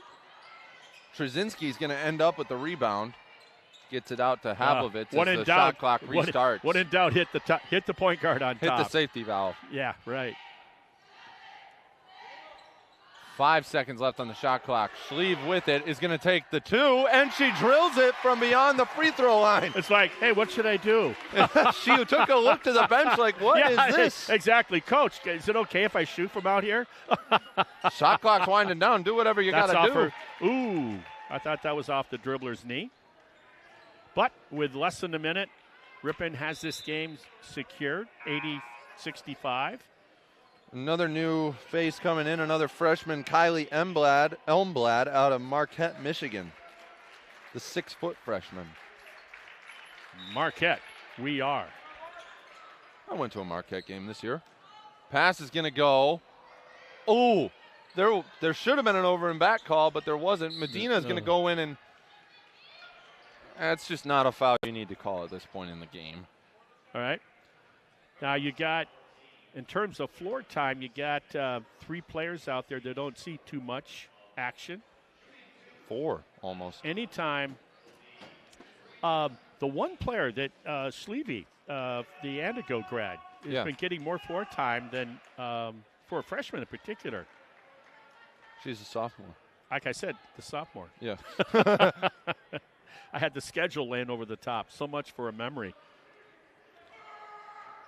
If you're wondering what happens after this next game, the women will go up at Green Bay in an exhibition game on December 19th and take on the Lady Phoenix. Then they'll get Marion at home December 29th. Maddie Friedel with the ball. Gets it over down low to Schlieve. Schlieve with the turnaround, misses.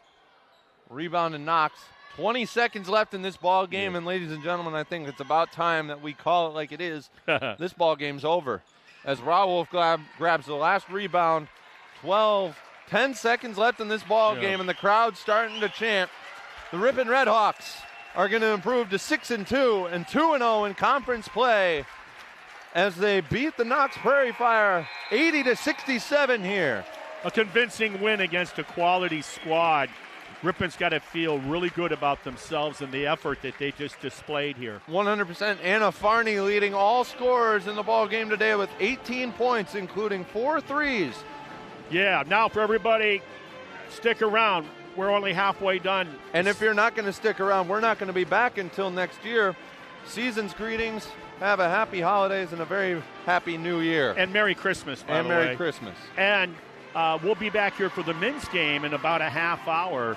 Stick they're around. They're going to take on Knox. Stick around. It'll be fun. Yeah. Signing off for now. Crete Slattery, Martin Ernser. We'll see ya.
Season's greetings, everyone, and welcome back to the Willmore Center. We're here inside Weisky Gymnasium, where the temperature inside is oh so delightful.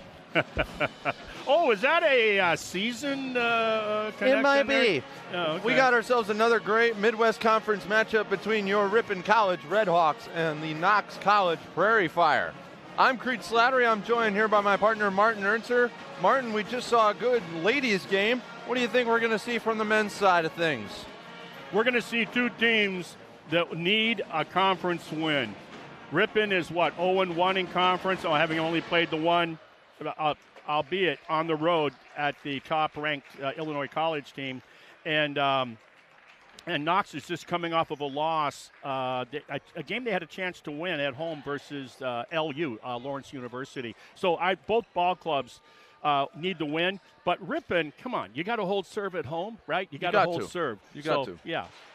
The two games that I've seen this year, it seems like a theme with Ripon this year has been they get hot towards the end of the first half. Uh-huh. They stay hot into the beginning of the second half, and then they cool down right when they need to stay the hottest. Right now, it's a testament to where they need to stay at one intensity throughout the whole game, and that intensity needs to be pedal down, don't stop. It's interesting you bring that up. I had a chance to talk to head coach Kenny Finko, and we, in a different way, in essence, talked about what you're saying, but just in a different way. I totally agree with you. You know what? It's kind of funny, too. If you look at this is head coach Finko's just his second year, right? Well, he's the veteran in this matchup today because you got a rookie first-year head coach with Knox. So that was kind of funny, and that I said, "Hey, you're the dean here." And you mentioned getting to talk with head coach Kenny Finko. We have that interview right here. We'll show it to you. For those of you that had a chance to watch the women's game of Ripon College Lady Redhawks taking on the Prairie Fire of Knox, it was a great game. One of the most complete games I've seen Coach Lauren Busilak put together in quite some time. Now it's the second half of the double feature. Joining me, head coach Kenny Finko, in his second season, mind you. And by the way, Coach, I believe you're the veteran in this matchup today going against the rookie head coach for Knox. Yeah, technically I'm the veteran, but he's a good coach. He comes from a good program. He was at Heidelberg, last year, and it's kind of ironic. We met when I was an assistant at UW Lacrosse. He was an assistant at Heidelberg, and we played each other in the first round of the NCAA tournament. So it's funny how things work out sometimes, right? Definitely. So today's matchup, you guys got to take on a team. We were talking a little bit before we went on the air here. You're taking on a team that really does a nice job on the window here, on the glass. Yeah, they're averaging, they lead the conference in offensive rebounds. They're averaging 15 a game. So the game plan on the defensive end, we got to try and limit their paint touches off the bounce. Then when the shot does go up, we got to hit a body and go track it down. So if we can do those two things, we'll be in pretty good shape. I noticed it was about an 8-9 person rotation with Busilak. What's your rotation typically in numbers? Do you have a rotation, or you kind of figure it out as you go? Yeah, it kind of depends on the week, on the game, on the matchups. Usually we're right around between, I would say, 8 and 10. It all kind of depends, so we'll kind of see how the game's going, but usually between 8 to 10 guys is kind of what we like to go with. Unfortunately, we didn't do the non-conference games with the men or the women this year, but I watched some of those games. You and I had a little bit of chance to get together over lunch, especially when you found out I was going to pick up the tab. But seriously, Coach, you talked about we got to do a better job. We got to learn how to close out games. Yeah, I think we figured it out down the stretch last year. We found a way to be comfortable in those tight possession games, and this year we're just trying to relearn some of that, where we're not going to come out here and just sweep the floor in the first 10 minutes every single time, and just finding that comfort in playing in 2-point, 4-point, 6-point games, and just really trying to stay the course throughout the game. So I'm excited to see how we respond with that today. I want to thank you for your time. Good luck. We're looking forward to the broadcast. Thank you very much. Appreciate you having me.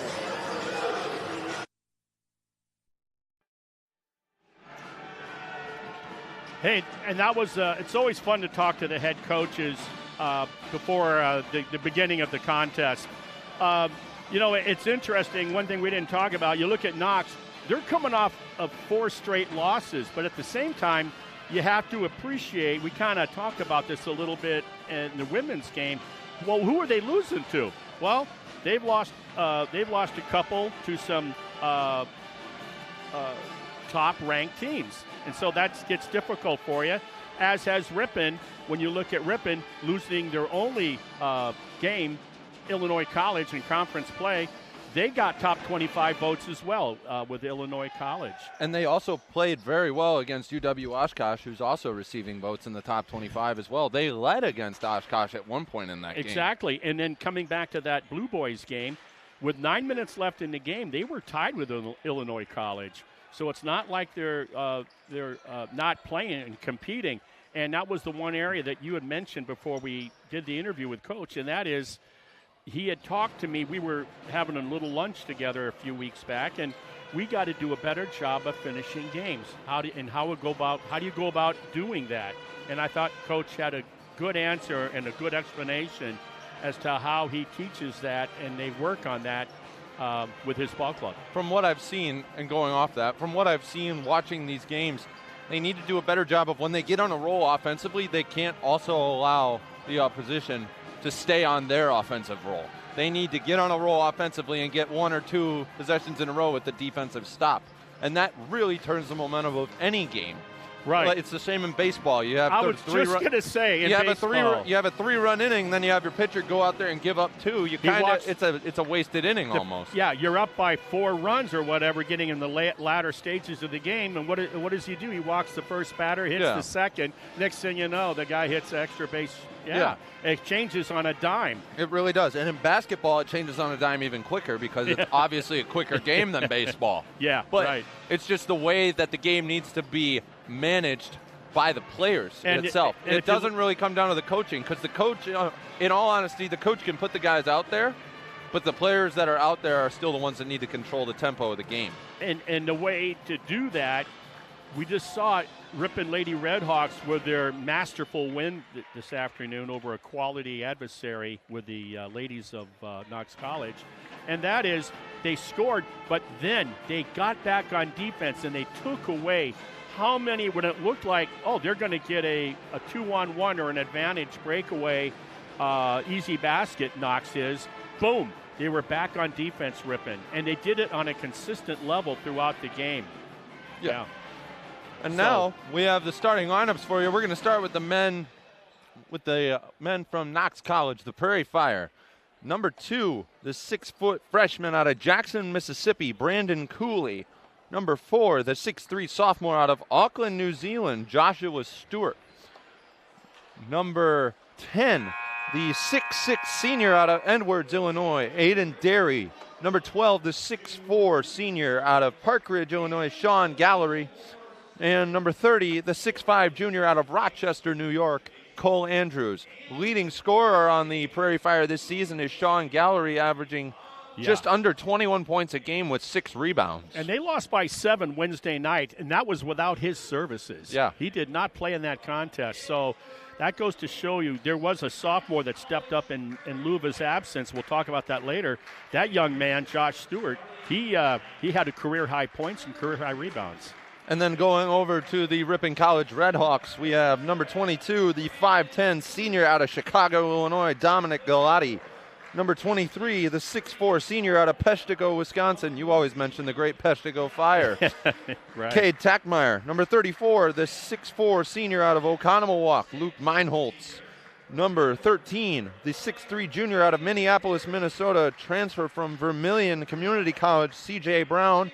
And number 12, they call him Slim, the 6'7 junior out of New Orleans, Louisiana, transferring from Iowa Wesleyan, Colby Williams.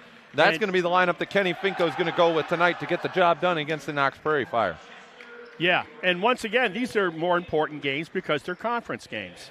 And as it is with any of these ball clubs in the Midwest Conference, your goal is to be in the top 4 at the end of regular season play to qualify for the postseason Midwest Conference Championship Tournament. And if the Redhawks wish to be there for the second year in a row, they need to turn it around, and it would be a great place to start turning it around tonight. You got to win at home. Most of your games, you got to, no different than Milwaukee Brewers, right? No. You got to win the majority at home and try to play 500 ball on the road. And they got a good crowd to do it in front of here. Yeah. A rather packed Weisky Gymnasium here, at least on the home side. No, it's very, and it's, we never have the camera, of course, looking back at us up here in the Hawks Nest, but below us, it's pretty much end to end. It's solid spectators. Yep. Opening tip is just a few minutes away as they're going through the starting lineups right here. You know, all the Redhawk players going over and touching the memorial. Yeah. What's it? Doc Weisky Memorial seat. It's a seat. All the bleachers are red except for that one stretch of about 3 feet is black, and that's where Doc Weisky would sit. And of course, as a former player and a former coach, that's Doc Weisky Memorial Gymnasium. Need I say more? Exactly. And as they introduce Luke Meinholz, you have to bring it up. The dude is an absolute burglar on the defensive side. 40 steals so far this season through just 7 games, I believe. You know, if you were to average, I would think, man, this dude averages 3 steals a game. Wow. He's got 5. He's averaging 5 a game. thefts a game. And, and by the way, yeah, he leads the team in offense, does he not? I mean, he's working hard. He's a two-way force. Yeah. I'm glad you took my advice, and I said, hey, you know, Luke, you really should learn to play basketball. Yeah. Yeah, you believe that? Nah, I don't. But I say that it seems like he was a freshman yesterday. He's now a senior. Yeah. It is fun to watch Luke, and I got to believe he has the effect on his teammates when you play that hard on both ends of the court. Man, I'm looking at him right now. He's got a little facial hair thing going. I've never seen before. He looks like a totally different dude. The Redhawks in white with red lettering. The Prairie Fire in black with gold lettering. Opening tip goes to the Prairie Fire, and we are underway here with our second game of the day at Weisky Gymnasium. C.J. Brown hawking the ball on defense. That's Derry or Gallery with the ball. Gets it to the corner. Stewart. Nice pass down low. Gallery gets rid of it. A three-pointer from the Prairie Fire is going to be no good. Cade Tackmeyer is going to come up with the defensive rebound, bringing it back up the floor. Gets it up to Galati. You want the ball in Meinholz's hands majority of the time on the offensive end because he's the guy who can get the most things going for you. And a nudge is going to be called on Sean Gallery. And excuse me. He didn't think so, but the ref blew the whistle, so foul is called. Hence the term an excuse me foul, meaning it was unintentional. It was somewhat of a rub, but sometimes it doesn't take much if you got the momentum going the right way, or in this case, the wrong way. Galati to inbound, gets it into Meinholz. Meinholz driving with the left hand. He's got room. Right hand off the glass, no good, but the rebound is going to be tipped out of bounds by the Prairie Fire. So the Redhawks are going to retain possession. Coach Finko talked about this ball club, and they lead the conference. Mind you, it's early in the year, but controlling the boards. A very good rebounding ball club. Tackmeyer gets it into Colby Williams, working down low in the paint. Off the glass, he just kissed it in. That is nice to see early on, getting Slim involved with the offense and finishing at the rim. Colby Williams breaks the seal. 2-0 to start. There's a 3-ball from the Prairie Fire to answer right back. Boy, what a great catch and shoot. That was Sean Gallery. Yep, the leading scorer, Illinois product, averages a little over 20 a game. Tackmeyer with it, and a foul down low is going to be called on Cole Andrews. Yeah, we didn't see it. We were watching that ball out on top. At least I didn't. Yeah, I didn't see it either. Meinholz to inbound. Gets it into Williams. Keep that ball high. Williams with the right hand. Going to work down low. Double. And Williams falls down, and there's going to tie it up, and it's going to go to the Prairie Fire. Yeah, you have to anticipate the double. And as soon as you see ball side sliding down, as soon as you see him sliding down on that double, you got to get the ball to your teammate that's open. It's going to stay on the Redhawks side. 12 seconds left on the shot clock as Meinholz gets it out to Williams. Brown with it now. Galati with it. 5 to shoot. Now Tackmeyer. Tackmeyer, the turnaround is blocked. Wow. And it's caught by Stewart Blocked bringing it back from up the floor. behind. Yeah, cleanly. Wow. Driving, kick out. Gallery with the shot fake, had him jumping. Goes up, airballs the layup, and Takmeyer with the rebound. And it was Takmeyer that bothered the shot on the help defense. Great job without fouling. Galati with it. Takmeyer, deep three. Rims out. 3-2, visitors. The compliments are by way of gallery three-pointer. Stewart with it. Loses handles. Takmeyer on the breakaway. To Meinholz. Oh! Throws it down. Luke Meinholz raising the roof early on here. Sean Gallery now in transition with it, guarded by Meinholz. Now a deep three from Cooley that hits the cable off the rim. That was great awareness by Takmeyer to know that he didn't have to force a layup or an attempt at a shot. He had Meinholz coming in on the right side, and he dished it right to him. Good vision of the court. Nice job of that little shuttle pass to Meinholz. Ooh, he had Williams breaking towards the basket. Yes, he did on the double. Now Williams with the ball. Gives it to Takmeyer. Thought about the three. Now he's looking for another opening. Gets it to Galati at the free throw line. Fades away. Rolls it in and gets nylon. Soft touch. Dom Galati rolls it in off the rim, and the Redhawks have a 6-3 lead here with 16:45 left to go in the first half. Driving baseline is Gallery. Goes up with the left hand. Misses. Rebound off of Meinholz. It's going to go to the Prairie Fire. Gallery does a nice job of his deception with the ball up facing the rim, of just blow-bys on the defender, getting the separation. It's going to be Joshua Stewart to inbound. Gallery has such a nice three-point shot that you have to play off of him a little. Stewart again with it, backing down. In comes Derry, and a reach-in foul is going to be called on Colby Williams. And the ref saying he got him on the wrist. That's going to be his first and the Redhawks' first team foul.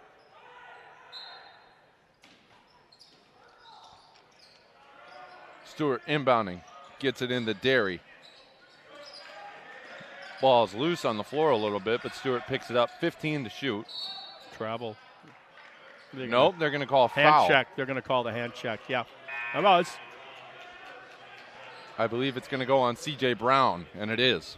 Cam Ford checking into the ballgame for Colby Williams, number 32, the senior out of Athens, Wisconsin. 6'6" he stands. And he's thick. Cole Andrews gets it back to Stewart, and body from Cam Ford. A lot of whistles.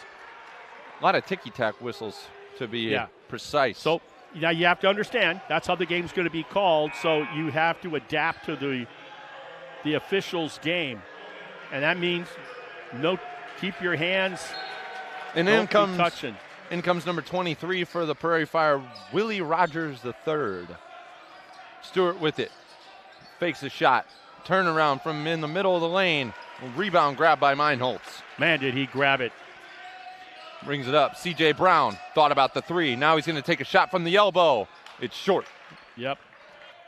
Short on the iron. Quick transition. Wow, great anticipation of. What a move by Stewart. Well, he realized he had, Luke Meinholz behind him lurking, and he would have swatted that away. So reverse layup. Nice job by the Knox player to make it a 1-point deficit. Galati from downtown. Rims out. Galati had an open opportunity at that one, and that's not a shot he usually misses. Galati shooting just over 40% from three-point land this year as a three-pointer from Rogers doesn't go. Meinholz with the rebound. Well, it helps the stats to go 5 for 5 in one game. Takmeyer kicks it to Meinholz, coming baseline. He's fouled, and he's going to go to the line to shoot two. If there's one thing when you watch Luke Meinholz play the game of basketball, once he commits, he commits. He goes strong, he goes hard, and he did it right there on that dribble drive baseline, and he gets the whistle. He forced that foul by Knox. Meinholz shooting 76% from the line so far this season. Nice number. Yeah. leaves it short. That's a theme. We saw it a lot in the women's game, too. A lot of free throws being left short today. Michael Assman, the freshman, or the freshman being checked in now. Out of Kimberly, Wisconsin. Kimberly High School, a big strong basketball powerhouse there. Yeah, football even. I mean, they're just a sports. They're a sports school. Baseball they're good at, too. Mm-hmm. Meinholz knocks down his second one to extend the lead to 2 points here. 7-5 with just about 5 minutes gone so far in this ball game. Remember, we go halves in men's and we go quarters Shot in from women's. The corner from Rogers. No good. And the rebound went to number 20, Carl Dortch, but he lost handle on it. That's exactly right. It wasn't even stolen. He lost it on the dribble. Now Tackmeyer, covered up, gets it to Galati. Galati working at the top of the key. Thought he could get Tackmeyer.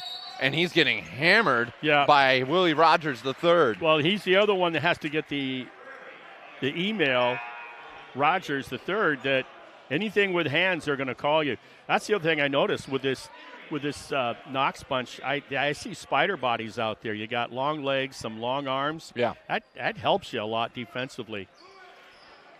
Seth Bunders checked into the game now for the Redhawks as well.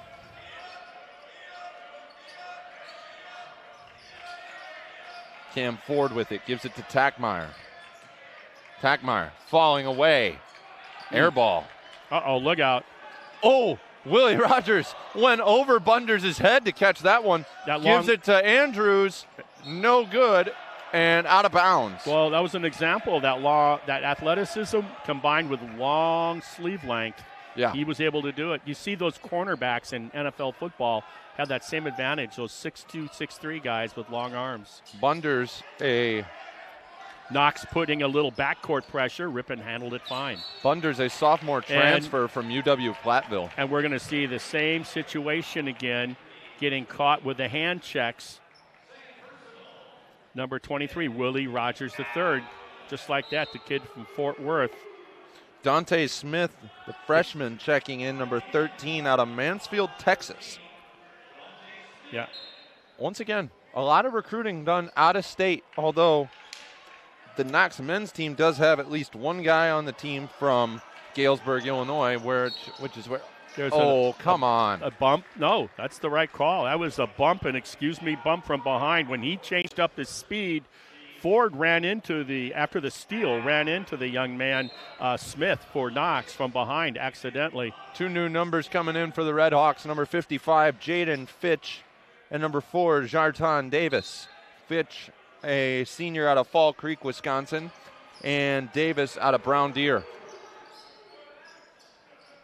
Stewart with it at the top of the key, guarded by Davis. Nice drive. And he rolls it in to tie the game at 7 here with 13:40 left to play in the first half. Yeah, moving it quickly up the floor is Davis. Yeah, Josh Stewart, who just finished for them, he did that against Lawrence. I was watching the game, and he's great dribble drive finish at the rim. Keep your eye on him. Meinholz from downtown. No good. Hit the shot clock.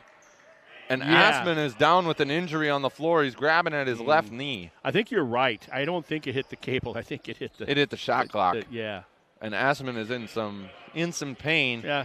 CJ Brown will check in for him as Assman will go to the bench and get it figured out. He'll talk with Dennis Manthey over there. You know, they say sometimes just rub dirt on it. You're not going to find any of that around here. There's no dirt here, Coach. No. It's a wooden floor. Don't say rub dirt. I was so glad to see there wasn't a home track invitational today. I would have had to park in Omro and hitchhike in. Shot. Oh, wow. What a pass in midair by number 12, Gallery. Yeah. He is the heart and soul of this Knox basketball team. He came off of a spin move. He drew everybody, and then he found his open teammate underneath for a uncontested kiss off the glass. Bunders denied a screen from Fitch when he clearly needed it. Jarton Davis with it now. Almost lost it. Goes up with the right hand floater. Gets it in off the rim. Gosh, it almost looked like that ball came off his hand on the shot. But he stayed with it. Nice finish. Nonetheless, we're all knotted up at nines. Little happy accident, as Bob Ross would say. Brandon Cooley with it. Drives. Whoa. Met at the rim by C.J. Brown. Couldn't finish. Bunders with it now. looking for the open man. But what a blow by that was. Yeah. He just couldn't finish.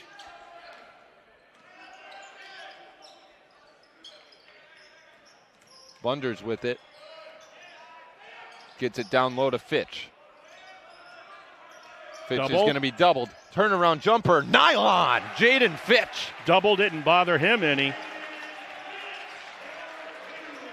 Cade Tackmeyer and Colby Williams awaiting re-entry into this ball game. Down low. Oh, an open man down low. Beautiful. He got a back screen on the weak side. Dante Smith just found an open area. That was a set play. And he's talking to the Ripon student section a little. You got to love to see a little friendly rivalry there.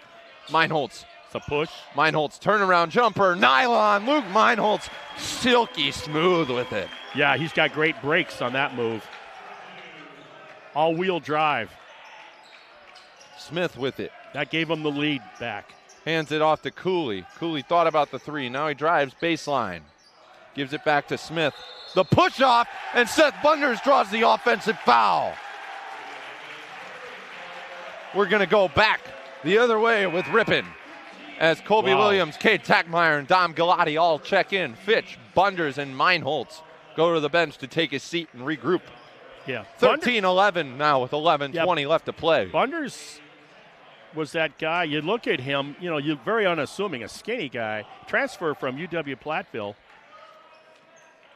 And a nice addition, it would appear, to Kenny Finko's roster. C.J. Brown with it, gives it to Williams, gets it right back with the left hand. Somehow kept the dribble and calls a timeout. C.J. Brown, we're seeing quite a few guys slipping here, aren't we? You might need to bring someone in to wipe the floor. And they got it over there. No one's manning it. It's not one of those things where they have a hockey rink underneath. There used to be arenas. They used to be like in the that. Bradley Center. The Bradley Center was a classic example. I think Boston would do that. The I think parquet Chicago floor. did that. Yeah. The old Boston Garden, as they used to call it back in the day. Yeah. When they built the new arena for the Celtics, they brought the old floor over. Yeah, they did. They had to. Yeah. You win 17 championships on the old floor. How are you going to change tradition like that? Yeah, the parquet. Got to have it. Anyway, floor, Ripon hanging on to a 2-point lead here. 11 minutes left in the first half. Once again, Ripon is 0-1 in conference, and Knox is 0-2. Something's got to give today.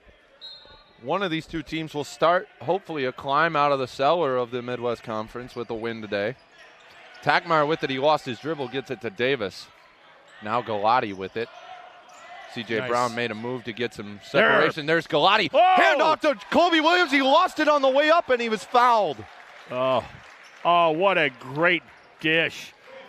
That play from C.J. Brown to Galati, and then Galati to make that unselfish pass to Slim. And Williams would have had a slam dunk, but he got hit going up and lost the ball. And Williams misses the first free throw. Unfortunately, a common theme for him this year. He's struggled from the line so far. Yeah, and sometimes things like that, it just manifests itself sometimes, Shooting 37% from the line. Mm-hmm. He's 0 for 2 to start his day from the charity stripe. Here we go. Knocked away by Brown. Almost had a steal with it. Galati fighting through a screen. Cooley gets rid of the pass. Andrews to the corner. Gallery thought about a three. Now he's driving with the right hand. Goes up. Rims out on him.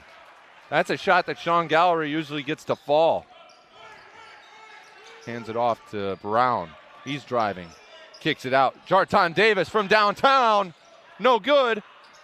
Rebound goes to Carl Dortch. And you can understand what the deal is with that, because Colby Williams was surrounded by 4 black jerseys. You can see why they rebound so well as a team. Smith thought about the three, now kicks it out to Andrews. Good closeout help. Help in recovery. Nice. Gallery with the three. Davis with a nice job. Nylon. They reclaim the lead now, Knox. Galati bringing it up the floor. Gets it to Tackmeyer. Coach Finko for Ripon has now played 9 different players. Takmeyer, mid-range. Nope. Nylon! What do I know? What do you know? I'm thinking that short all over it.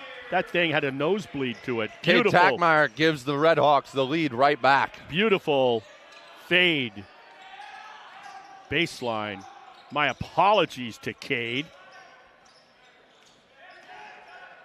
Takes a lot more than that to snuff out a Peshtigo fire. Offensive rebound to Carl Dortch. He goes up and he's fouled, and he'll go to the line to shoot too. They are Takmeyer active. ended up on the floor after that play.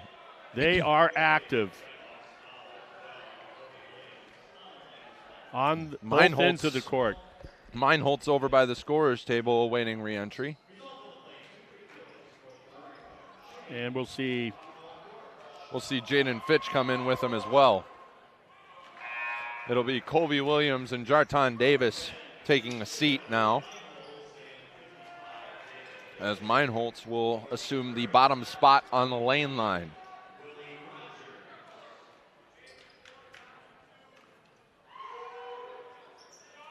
The second free throw is solid.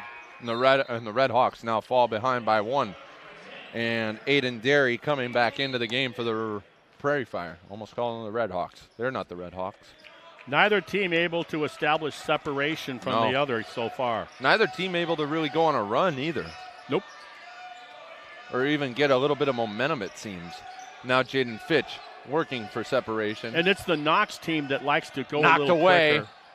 And, I think C.J. Brown had a point to be made that maybe his tip ball might have gone off the leg. I thought he was trying to save it, and then it went out of bounds. And ref saw it that, no, it never hit him when C.J. Brown tipped it. Joshua Stewart now gives it back. It's going to be picked up by C.J. Brown. A little give and go, lackadaisical with the pass. Ooh, almost taken away. Takmeyer thought about a three. No. Mid-range. Nylon. Cade Takmeyer. He's finding that spot. He's hitting a groove from right there right now. I kept my mouth shut that time. Yeah.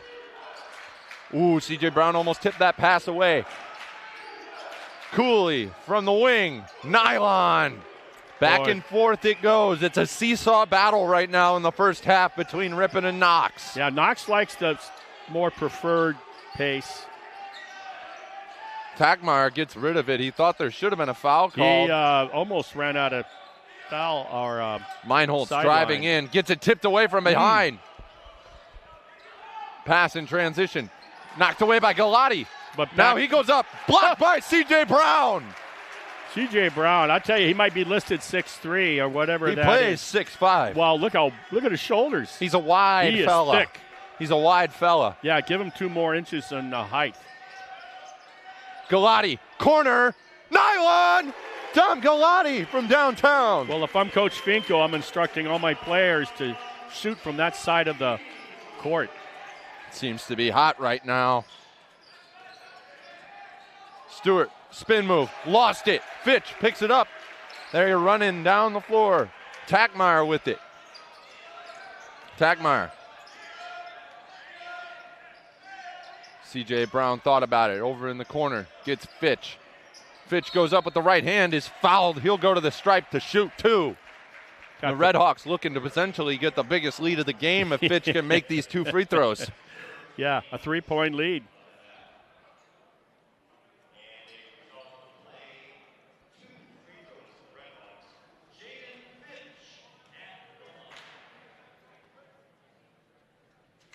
Fitch makes the first one.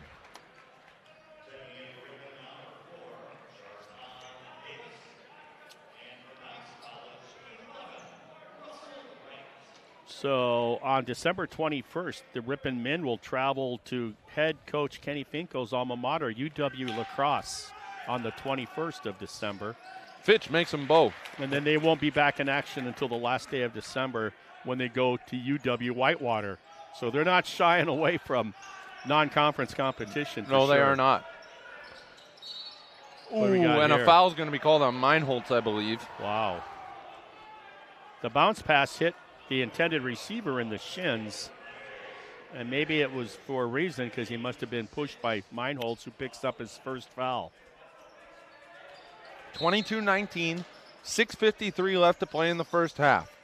Derry with it, gets it back to Stewart, guarded by Jarton Davis. Shot out. Willie Rogers from way downtown bricks it off the backboard. Wow, check it for a crack. Long shot, Oh, long and the pass rebound. goes out of bounds.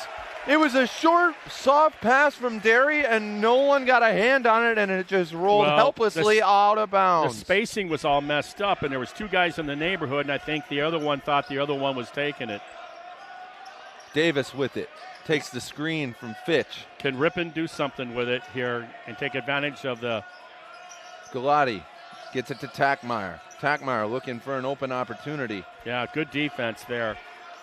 Just bothering him. Stewart. Oh, yeah. Gets it over. Oh, and Davis couldn't grab it. Goes out of bounds, and Knox will get it right back. Unforced turnover there.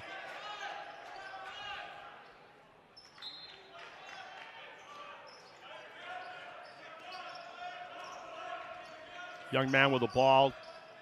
Out of Auckland, New Zealand. Good ball player. Really can do damage in the lane. Pass down low. Throws it down.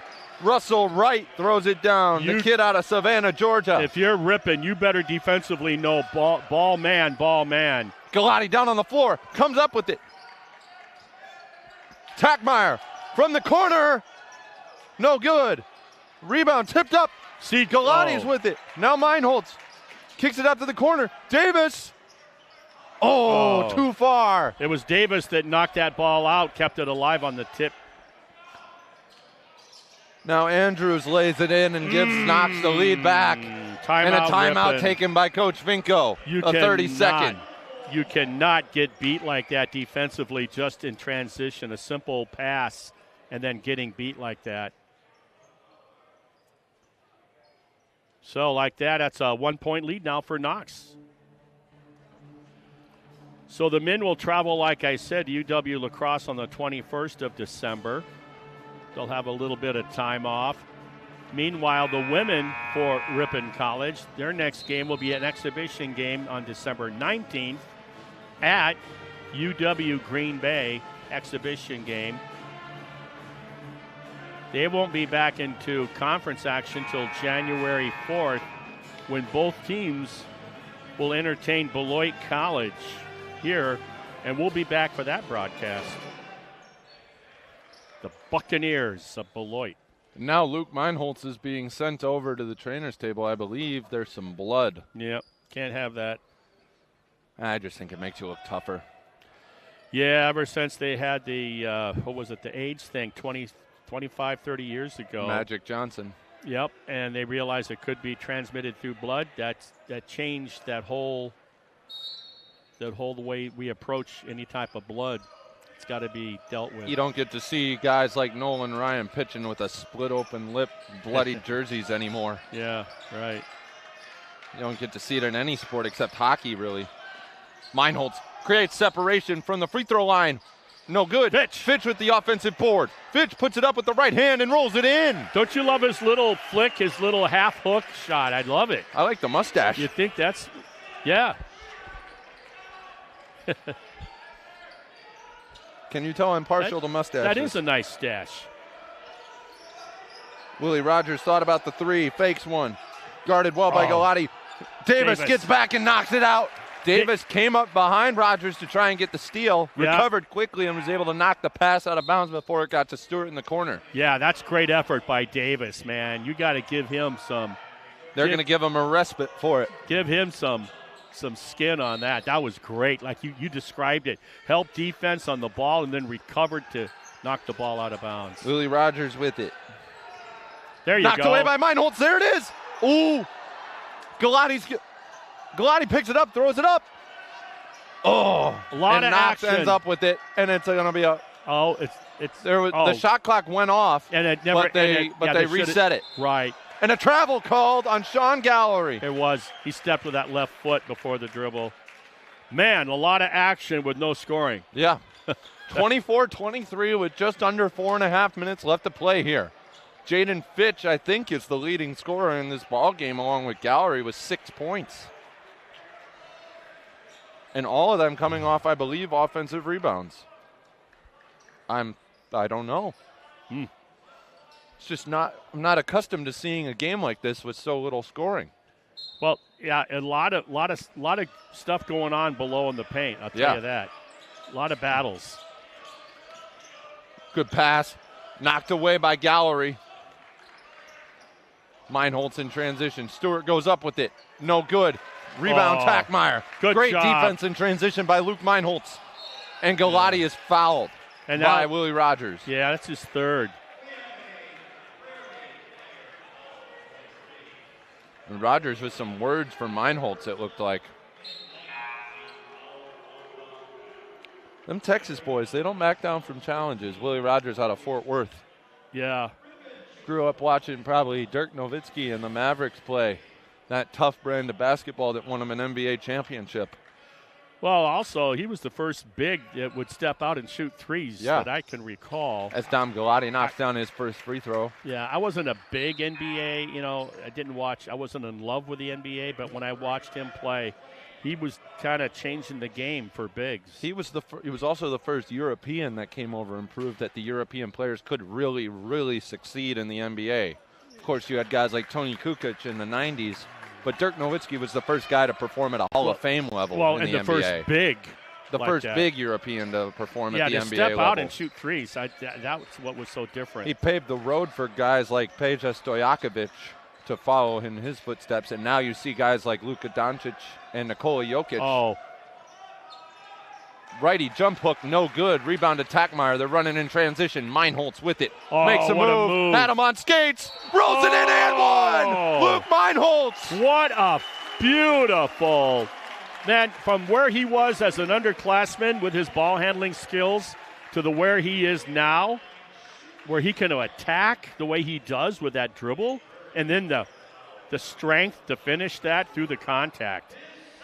Luke Meinholz looks to finish the three-point play here as a timeout is taken by Corey Harvey over there on the Knox bench. Luke Meinholz, what a play. I don't know. Hey, if Luke has another year due to the COVID thing, please take it. I'll help pass the hat for tuition. I don't care. Notice I said I'll pass the hat for the tuition. Yeah, I'm not. I'm broke. Of course, you're supposed to be. You're in college. I'll put a gift card in there or something. Oh, boy. Yeah, this is our first college broadcast or podcast or however you want to call it. Something cast. As now Meinholz steps up to the charity stripe to trying to finish off this three-point play.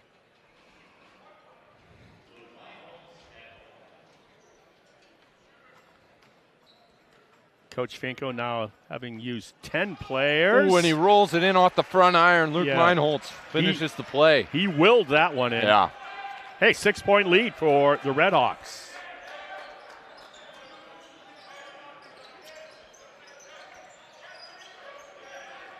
Gallery with it. Gets it over to Dante Smith, guarded by C.J. Brown. Pass almost went all the way to the other side of the court. Ball screen. Gallery with it now. Yeah. Pass over. Smith. And a gotta foul. Call it. Yep. Once again, we've seen quite a few excuse me, but you look back to the women's game and then this one. Yeah. Yeah. And it's a good job by give Knox credit. You kind of show that ball like you're going to – just the old head shoulder, and those guys that love to close out and try to swat that shot that never happens. Check out those shining, brilliant, fluorescent lime green shoes. And Kobe's. Couple of the players. The Kobe Mambas, I believe they're called. Rest in peace to him. Number 24. I have a pair myself. Well, you always know where your feet are then. Yeah. Well, I'm not very balanced, so I don't really know either way. Meinholz pass, caught by Tackmeyer. Galati, open, thought about it, gonna take it. Nylon! Tom Galati with a point to the bench and a big three-pointer to make it a 9-point game for the Ripon Redhawks. That is big. Now, I think one of the biggest defensive opportunities is right now in this possession. Got to get a stop. Knox. Gallery guarded by Meinholz. Stop would be big. Shot goes up. And no good. He's going to shoot two. Yeah. So it counts as a stop if he makes one or fewer of these free throws. At least that's the rule we're making up here in the Hawks Nest. I'm going to say it. Okay. That's the Rally's Roost definition of what a defensive stop is. Oh, that's right. Is that what we are, Rally's Roost? I don't even know. I was saying Hawks Nest. I know it's something. Yes, it's the roost. Okay, it's the bird of prey as you took your headset off to look around the corner. I couldn't see anything. I'm just wondering. Okay. I made them both. Well, it's not a stop. Dang it. Here we go. Let's rinse and repeat. Yeah. Galati bringing it up.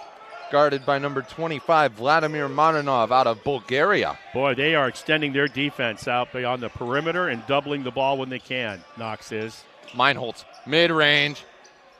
Too far. It was on. It looked good. Oh, caught one in the kisser on that reach. Meinholz did. Gallery. And a travel called on Gallery. Boy, he's taking a beating, Meinholz. They had to Band-Aid up and tape that elbow with blood, and now he's got something in the kisser. 7-point lead with just over 2 minutes left to go here in the first half. I'm just, he's just still got to stay pretty looking with that lip. Oh! Kicks it down low to Tackmeyer, goes up, in off the glass. Cade Tackmeyer with two.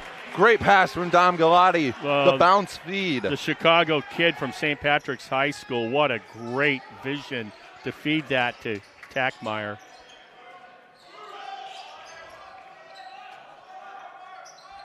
Marinov is out of bounds. We're going the other way. Nice job there.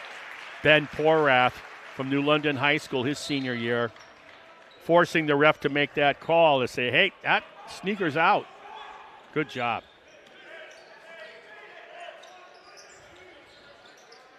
Things starting to click for Ripon. Tackmeyer with it, gives it to Fitch.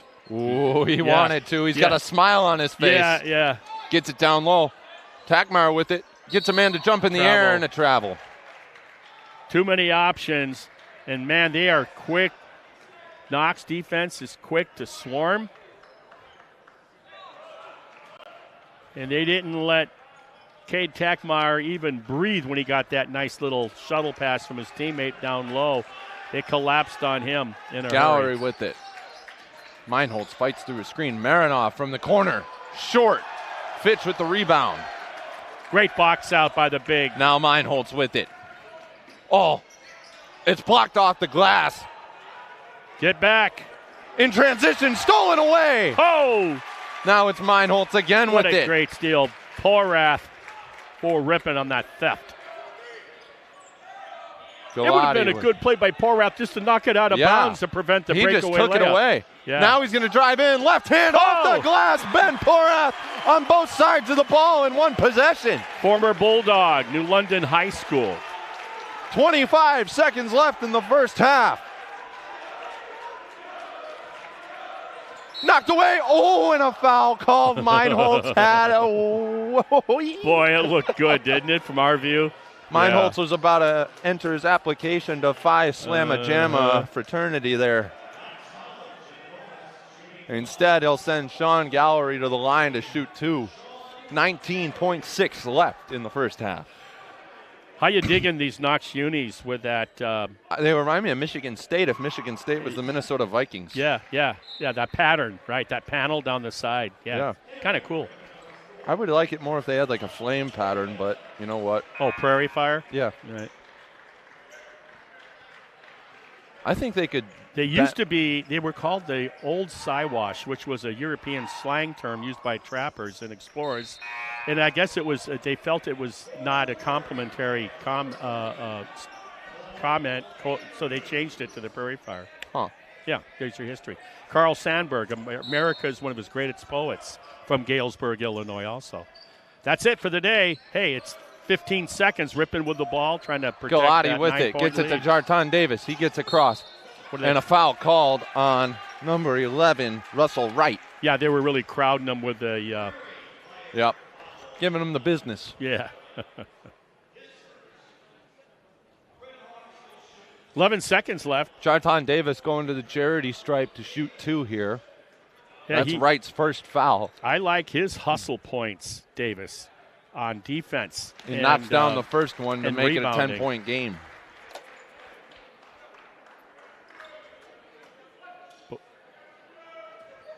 Davis really flies around. I was impressed. And he's earned the minutes. Last year he was more of a come off the bench when the game is either won or lost kind of player. Marinov throws it to no one. 4 seconds left, and the Redhawks are going to have the last shot of the first half. We've seen that twice now.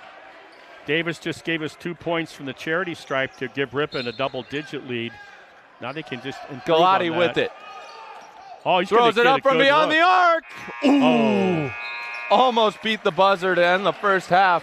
But the Redhawks go into the locker room holding a double-digit lead, 11-point lead here for the Ripon Redhawks, 38-27. We'll be back in a few with the second half and the stats from the first.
Welcome back. We got the second half of basketball coming up here shortly, but for now, we'll give you the stats from the first half. First, the score, Ripon leads 38-27, an 11-point lead for the Redhawks against the Prairie Fire.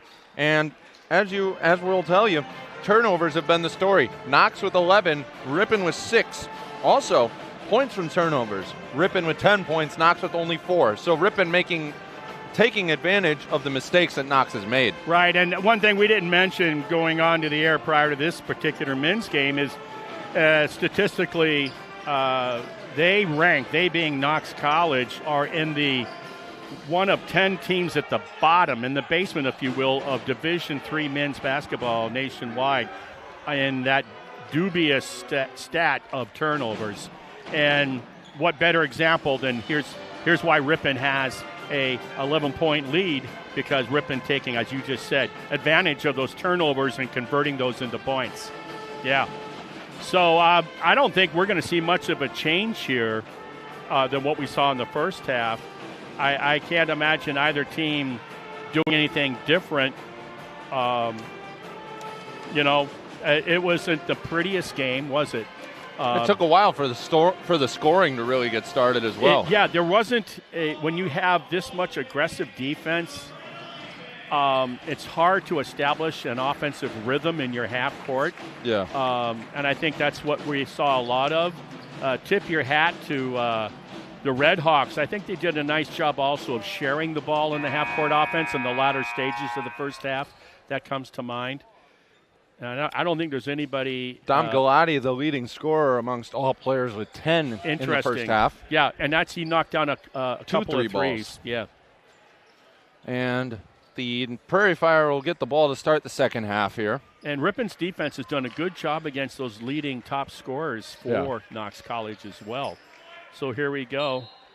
C.J. Brown is He's going to guard the young man from Joshua Stewart out of Auckland, New Zealand. Cole Andrews with a deep three to start the second half is no good, but C.J. Brown gets it. Yeah, it was a set play once again coming off the ball screen. They got what they wanted. Meinholz gets it down to Williams. Slim going to go to work on Aiden Derry. Good move. Oh, he had it off the backboard, but it rimmed out. Great first step up and under. Gallery coming down the floor, gets it over to Stewart. Yeah, so both teams missing their first. Oh, and the pass goes off at Gallery's hands, out of bounds. We just got done talking about it. An unforced turnover. The Butterfingers will always come back to bite you in the rear end. My favorite candy bar, I might add. Gets stuck in your teeth a lot, but it's worth it. Yeah, you got something to eat later. Here we go. Both teams' number one offensive options have been held rather quiet today so far. Gallery, a 20-point-a-game scorer for the Prairie Fire, only at 8 so far in the game, and Meinholz has been held rather quietly as well. The recognition is slow there. Yeah. You get that ball, you make that pass immediately, and one, it probably doesn't get tipped because the defense didn't have a chance to readjust. More importantly, you got a wide-open three with Galati. Tackmeyer with it now, gets it to Williams. Wide-open three, Colby Williams rims out to the left. Mr. Now Hustle. Meinholz goes to the baseline. Oh, he had it wide there. Those are the shots you need to make. Great hustle. Yeah, he had to do a little up and under to avoid the block. Andrews gives it to Cooley. Cooley gives it back to Andrews from the corner. Nylon. Pretty shot. That's the shot he started the second half with. It didn't fall. Cole Andrews. Boy, when he catches that ball, I mean, he gets quick release. That ball is up going towards the rim in a hurry. And at 6'5", he's releasing from a very high point. Yeah, and hard to defend. Meinholz taking it to the rack. He gets blocked by Aiden Derry. Letting him play. I thought he got a wrist there. Andrews thought about the three ball again, and instead he goes to the rack and lays it in. So a good run by the Prairie Fire to start the second half. And the Redhawks student section hasn't gotten into it yet as a timeout is taken by Kenny Finko. Cole Andrews, to have that frame and that height, that 6'5", and to be able to do what he can do is shoot that pill from downtown and then to drive that baseline the way he did and finish under defensive being challenged like that. That's a nice combination to have as skill set as a player. And he pulls them within 6 here early on in the second half. I always got to think, okay, women quarters, I almost said third quarter here, but no, second half for the men.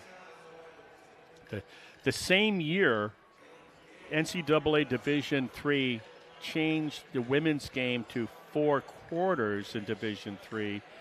Wisconsin, WIAA, changed girls varsity basketball into halves. Yeah. So, just a trivia thing that doesn't mean anything. Just, It also kind of doesn't make sense if you really think about it. Yeah. So they play a few more minutes in high school now, girls. I think 4 more minutes or something like that. Redhawks with the basketball down here now. Let's see if they can get a good look. That's what you want, right? You're the coach. Yeah. I want a good look. The Redhawks haven't gotten a point yet in the second half. Meinholtz looking to change it, and his pass is picked off. He had Colby Williams open under the basket. Yeah, he just didn't see the guy standing in between them. Yeah, he telegraphed it, and Aiden Derry stole it. Cooley on Galati. And he lost control of the pass and threw it right to his bench. Yeah, he lost it off the dribble to make his one-handed push pass. And there's an old expression in basketball, be quick, but don't be in a hurry. Yeah. He's in a hurry. Galati gives it to Brown, working it around. Meinholtz on the right wing. Williams with it now down low in the post. One-on-one, no double yet. There's the double. Goes up with it. Colby Williams lays it in off the glass, and he got it to bounce around on the rim a few times as well. So the first points of the second half for the Redhawks go to Colby Williams. And, he scored early to start the game, and then he kind of disappeared offensively after that. And an offensive foul drawn by Luke Meinholtz. Gallery gave him the old business with the forearm shiver, and Meinholtz sold it. And Meinholtz, I don't think had to sell. I mean, you're right in front of the ref, right? And, yeah. And it's a foul to fake a flop, right? Yeah. And you don't see it called often, but I have seen it called in college. And, that's. And look at Dom Galati. That's a glue guy right there. Yep. And I saw that he was selling programs prior to the game. Good Does on it him. all. Good on him. Number 11, Russell Wright, checked back into the game for the Prairie Fire. Galati bringing it up the floor for the Redhawks. Takmar with it now on the NCAA logo. Gives it to Brown. Offensive. And another it's offensive the right foul. call. The same thing that happened to Meinholtz. Yeah, they're C.J. Brown just did. You gotta stay mentally under control. They challenge you defensively. You don't like it, and you're going to let them know that, hey, I'm not going to take that from you. I mean, that's what's going through your mind. Like, hey, I'm not going to take it, and you do something like that. Keep your emotions intact and just go to your skill set.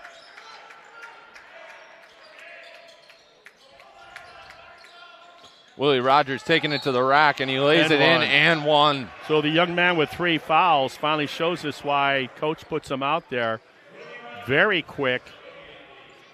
Galati made the mistake defensively on the one-on-one of going up just ever so slightly on the high side, opened up the spin move towards the baseline, and he was so quick, Rogers the third. Rogers is only 6'3", but with the build that he has, he looks so much taller. Well, the spider body with the long arms, he's probably 6'5", 6'6". Takmar taking it to the rack.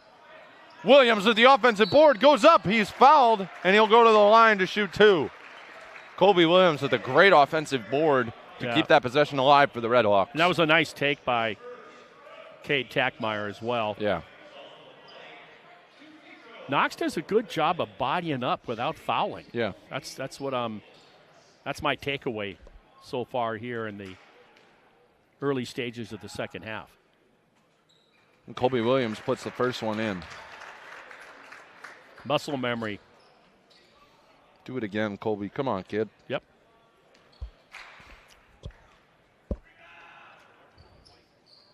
Nope. Strong on the iron. Michael Assman over there by the scorer's table. Yeah, the freshman out of Kimberly Papermaker will be coming in on the next whistle. Ripon by 6. Andrews down there. Oh, Tackmeyer on him. Goes up with the right hand. Bounces it off the rim. How did that not go in? He shot that. That release was behind the backboard. What? Tackmeyer bringing it up the floor. Now he's going to go with the right hand. Got a man to jump in the air. Can't finish. Colby Williams with the offensive board. He's blocked by the rim. And it's going to get tipped out of bounds by the Knox defender. And it's going to stay Ripon basketball as Asman comes in. You got to like the rebounding there on the weak side by Williams. Gets it into Meinholz. Thought about the mid-range. Thought better. Yep.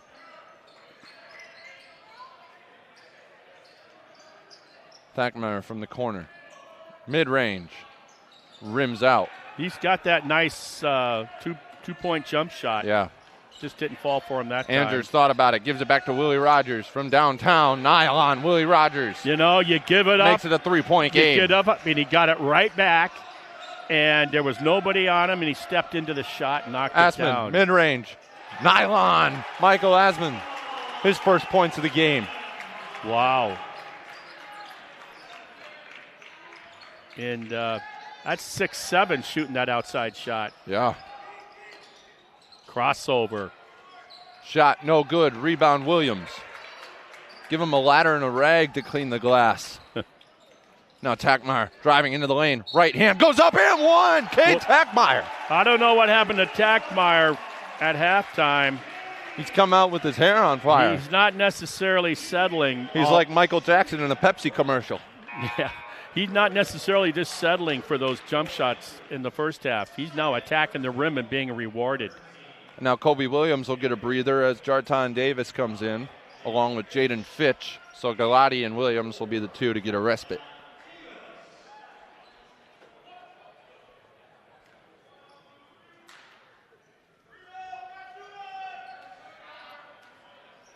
I like getting a chance to see.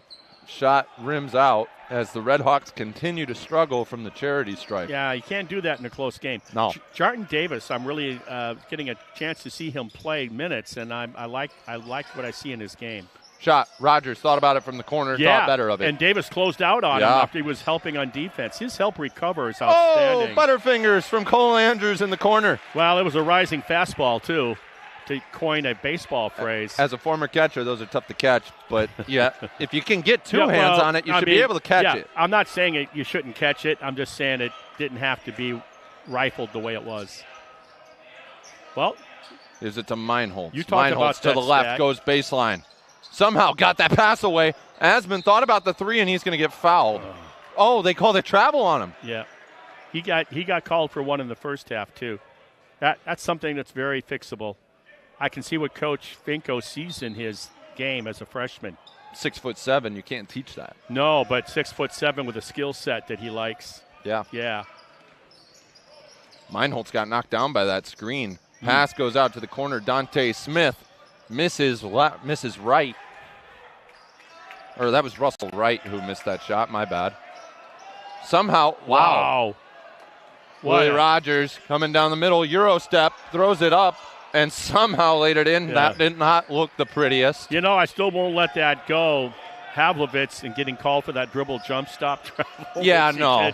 And I see that Euro step, which is a fancy way for a travel. You sound like my dad when you say that. Yeah, it is. And Jaden Fitch with the little righty hook. He might as well go to the U.S. Patent Office for that thing because he's perfected it. That was pretty. It's a 7-point game. This young man can dribble drive. Willie Rogers from way downtown. Nylon. Wow. He hit that first one, and he's all of a sudden, that rim is the size of a swimming pool for him. Tackmeyer with it. Takes the screen from Fitch. Gets it. Asman from downtown. Banks it in! Oh! At least he acknowledged the bank. He got to call that one. The young lady from Knox College that banked it. You know, you got to crack a smile at least. Michael Asman knew that one did not have a prayer going in unless he banked it. And good defense there. And a foul, we're going the other way. A loose ball foul. Yeah, that'll be called on number 11, I believe, Russell Wright, the Savannah, Georgia kid. That 3 from Asman increases the Red Hawk lead to 7. That's his second foul.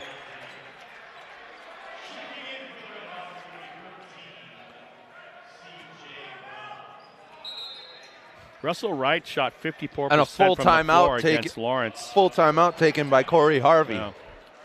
And Carl Dortch for the visitors, and that 7-point loss. He shot 61% from the floor for Knox College.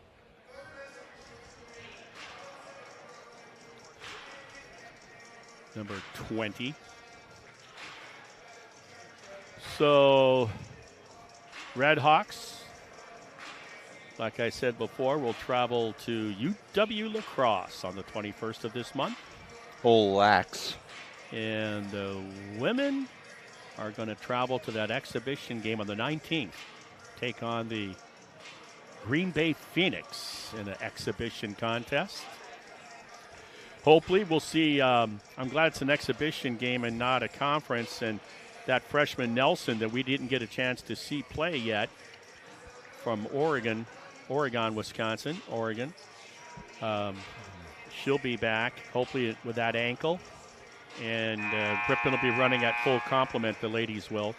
But once again, what an outstanding from beginning to end effort by the Lady Redhawks against the team that's considered to be the challengers to them for the conference title. They're well coached, nice set of athletes, the Lady Prairie Fire. Ripon just came out with a whole bunch of, I don't know how to describe it. They had everything going. They had the energy, they had the shooting, the defense, everything. 7-point game here with 12:40 left to go. C.J. Brown, he's got numbers, kicks it off to Fitch. Meinholz with it now. Galati directing the offense from the logo. A lot of time on the shot clock. Meinholz goes up. He wanted to pass it. Oh, taken right. Oh. They're going to call a foul on that? Huh. On who? They're calling it on CJ? Yep. They're going to go. It's going to go against C.J. Brown. I think they said he hit him when he went to pick that ball up. Boy. Got to get a short memory, forget about it, and move on. Colby Williams is going to check back into the game. Well, that's his fourth. That's a huge foul, being his fourth, too, on Brown. And that's a guy that you need on the floor in these late goings. And that's early in the game, in the second half, I should say. Willie Rogers guarded by Williams. He got a hand on it. Colby Williams blocks the 3. Yeah, what a great job. And it's taken away. Fitch slid down when they tried to feed. Another unforced turnover by Knox. Colby Williams got a hand on that three-pointer. Yeah, blocked it. And then when it looked like Rogers the third might get a shot on isolation game. Asman with it. What's he going to do? Kicks it out to Galati. Shot fake. Crossover, step back, gets it over to Meinholz. Williams jostling for position down there. Knocked away. Meinholz. And a foul called on Dortch. Which is outstanding because you're down to 4 seconds on the shot clock. So Knox did Ripon a favor on the foul call, on the whistle. Boy, it is a physical, lot of grabbing, a lot of pushing, shoving, that kind of game. And that's why we haven't seen hasn't been any fluidity to this contest.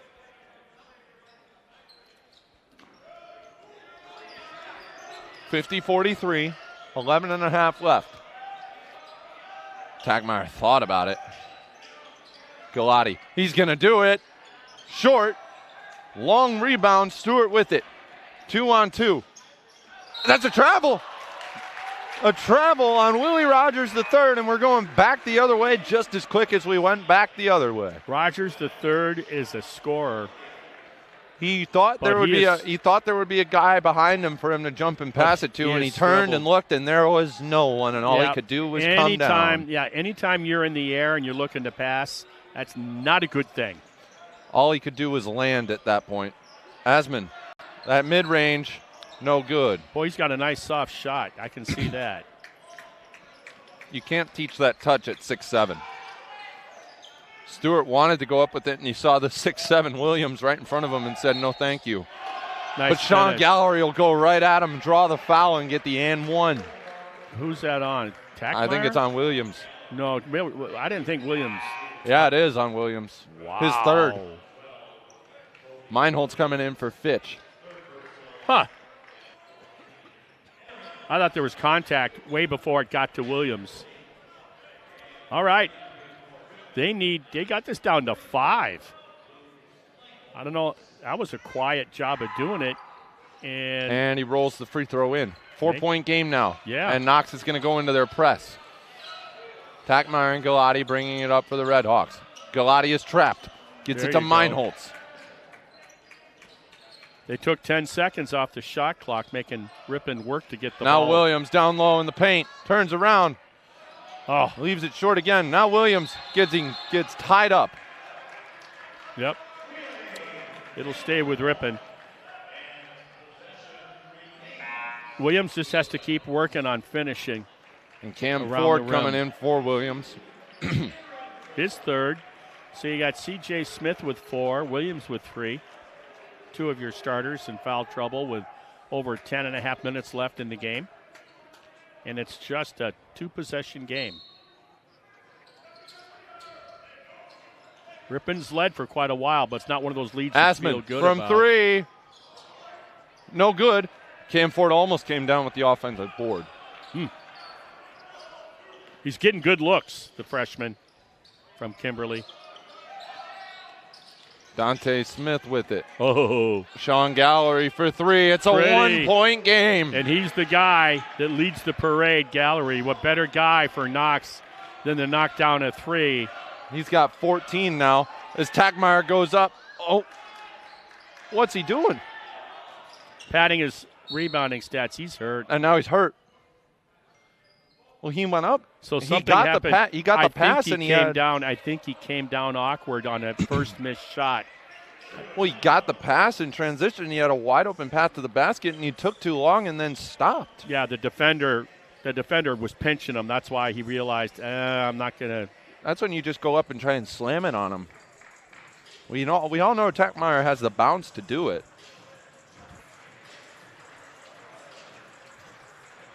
He's walking on his own, which is a good sign. Yeah, I think he came down awkward when he went up for his missed shot and came down on it awkward. Got the timeout called, so it'll stay with Ripon with 18 seconds left. It's anybody's game right now.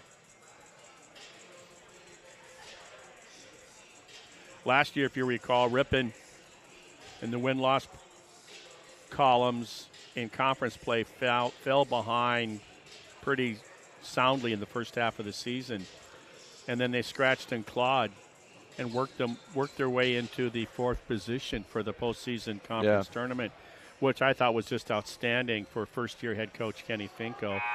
And then they almost pulled off the impossible, and that was, the one plays the 4. They went down to Illinois College and almost pulled it off, almost beat Illinois College. Illinois College, by the way, went on to win their first round in the NCAA tournament and then got beat on a buzzer beater, if memory serves me, in the second round game. It'll be Meinholtz to inbound. Darton in for Ripon. Gets it to Asman. Gets it right back to Meinholtz. Here's a guy. Meinholtz is fouled on the shot. We haven't talked about this. Meinholtz, they got to get involved in the offense. And I wonder if head coach Finko is thinking along those terms. Meinholtz with 8 points so far today. Yeah. Going to the line with an opportunity to earn 2 more.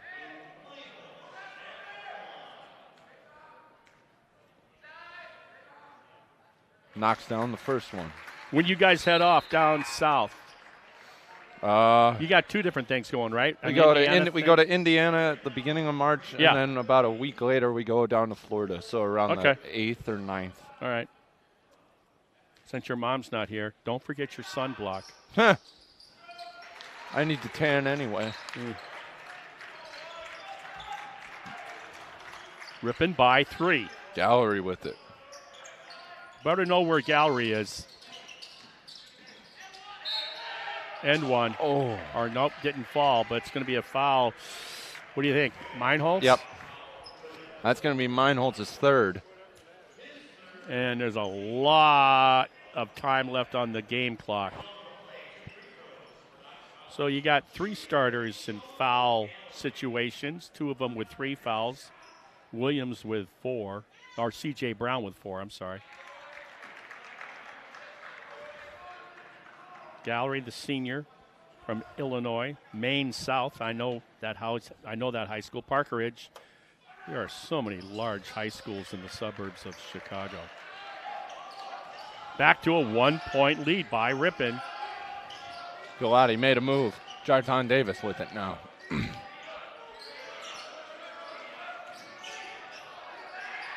Meinholz lost his footing. It'll be a change of possession. That'll go over to the Prairie Fire. I think what happens sometimes, you're a little frustrated that you haven't been involved on the offensive side of things. You start trying to force it. Exactly. And I think that might be an example of that. And it's easier for us to sit up here and say, hey, stay within yourself. Yeah. But those competitive juices are down there on the hardwood. Kobe Williams back into the game with 4 fouls. Or 3 fouls, I should say. Yeah. Also, Cameron Ford is out there. Gallery made a move. Kobe Williams got a hand on it. Jarton with the board. Forcing that miss by Williams. Galati got a man to jump. Mid-range. Nylon. Tom Galati. Boy, he's one of those guys that seems to give you offense when you need it. And a charge called. No, what do we got? Whoa. They said that Aiden Derry ran through a screen. It was away from the ball. We've seen 2 of those called today early on in the game. And Ripon is counting their lucky stars right now because that shot that went up was a 3-pointer and it went in. So if that shot went in, it's a tie ball game. Wow. That's a tough pill to swallow for the Knox coach. Galati dumps it down to Ford. Goes up off the backboard and in. Cam Ford with 2 points there. His first 2 of the game. Great cut by Ford. I wonder if that was a set play. Sure looked like it. Gallery. Ooh, almost left the ground. Yeah, kept that left foot down. Knocked away by Meinholz. No foul. Good recovery. Knox coach talking to his players. I think he's talking to the ref, and saying there should have been a foul there. And that's what I thought at first, and then I realized I thought it was his team. Then the assistant holds up the thing, so they called the inbounds play as to what they want. Derry. Good. No, that's Andrews. Oh, Meinholz almost got a steal there. Spin move from Stewart. No good. Packmeyer with the rebound. Galati bringing it up the floor. Boy. C.J. Brown with it. Goes baseline. Under control. They're going to and a jump ball. Yeah. And it's going to stay with the Redhawks. Yeah. You gotta keep your head now. There are some slick spots on this floor. You gotta understand what the situation is. Yeah. Brown is dribbling down into double teams, picking up his dribble, and doesn't know what he's going to do next. See the floor. Let the game come to you. And in the desire to want to do something good, you're playing right into the hands of the Knox defense. Remember, he's out there with 4. Williams is out there with 3.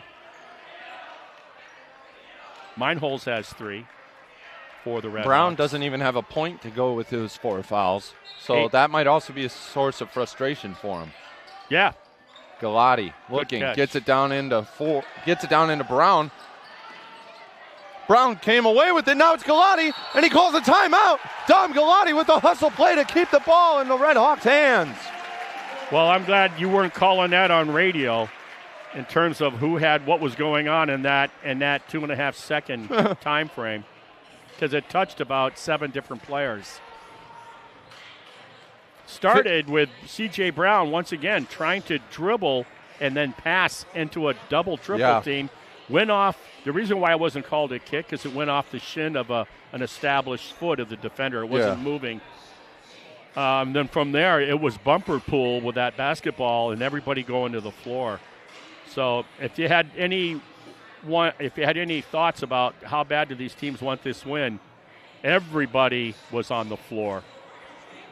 56-51 Redhawks. 8 minutes and 12 seconds left to go in this ball game. Ladies and gentlemen, we promised you a good one. We weren't lying. Well, I'll tell you, there is not going to be Miss Congeniality or beauty contest awards handed out on this game. No. But it is it's a food fight. It's more like a food fight from the movie Animal House is how I would describe this game. I'm a zit. Yeah, with the Jell-O. Yeah. It's all fun and games until Bluto shows up. It is. The intensity has not softened whatsoever. The only thing this Animal House is missing is a toga. Yeah, what they need, you just got to have a little composure here. We talked to Coach Finko about, how to close out a game, how Ripon has to improve in that area, figure things out. Poise, I think, would be the word. Well, they got 2 in the block, 2 on the elbow on the inbounds by Tackmeyer. The gentleman from Auckland, a fine player in his own right, is going to guard the inbounder.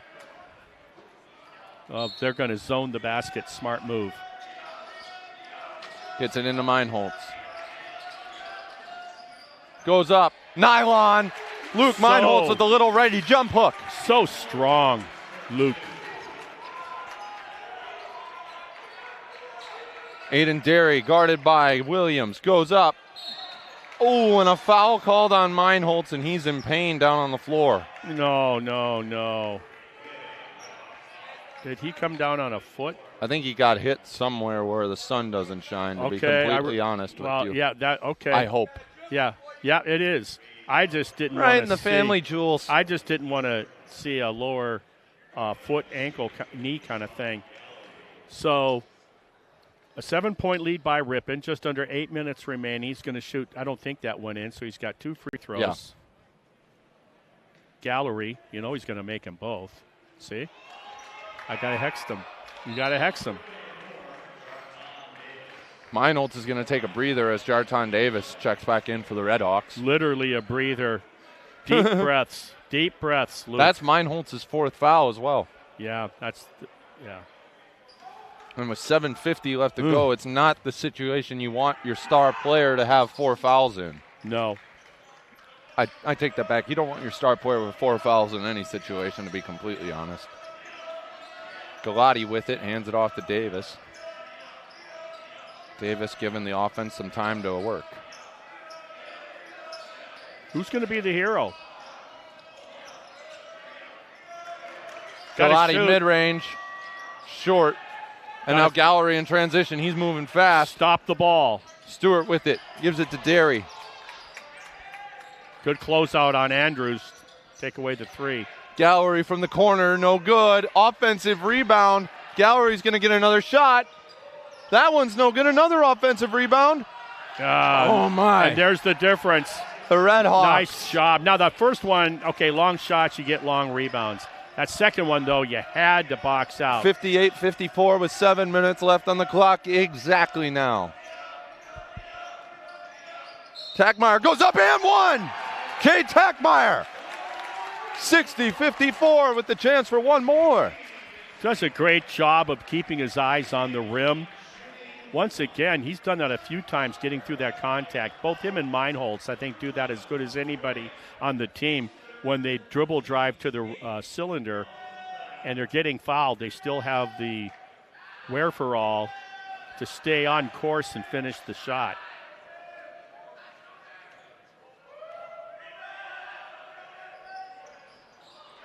Free throw is short again from the Redhawks. Yeah, that's a stat they're going to look at. If they come up short this afternoon on the scoreboard. Derry with it. Throws it off of the foot of Williams. Off the knee, I should say. That one's tipped away by Tackmeyer. He ends up with it. 3 different Redhawks got their hands on that one. Galati, Osmuth, and Tackmeyer all got a hand on it. Bumper pull to get the turnover. And if Knox comes up short, they'll look at that stat with turnovers. Many of them unforced turnovers. 6-point game, just over 6 minutes still to play. Tackmeyer thought about the deep 3. That's deep. 7 seconds left. Ooh, so close. Good box out by Stewart with it. Knox. Makes a move. They're going to call the bump on Galati. On the ground on Galati. Yeah, before the shot. It's on 2-2 White, Galati.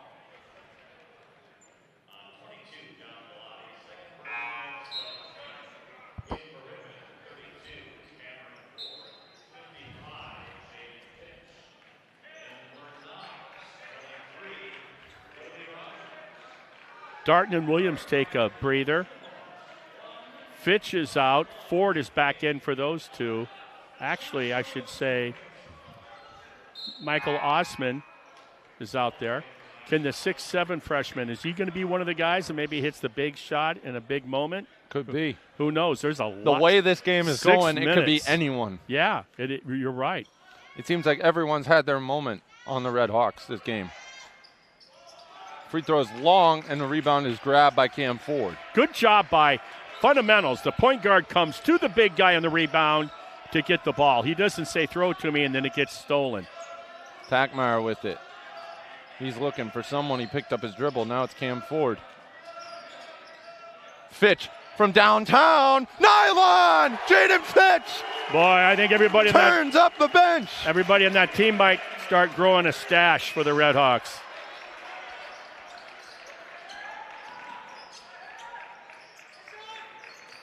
Willie Rogers with it. Kicks it out. Look Andrews out. with a long three. No good. Ford with the rebound again. Again is right with Ford. Knocked away by Rogers. Hey, Rogers the third thought he was Luke Meinholz there, laying in the cattails, laying in those weeds. Timed it perfectly, just tipped it out of bounds.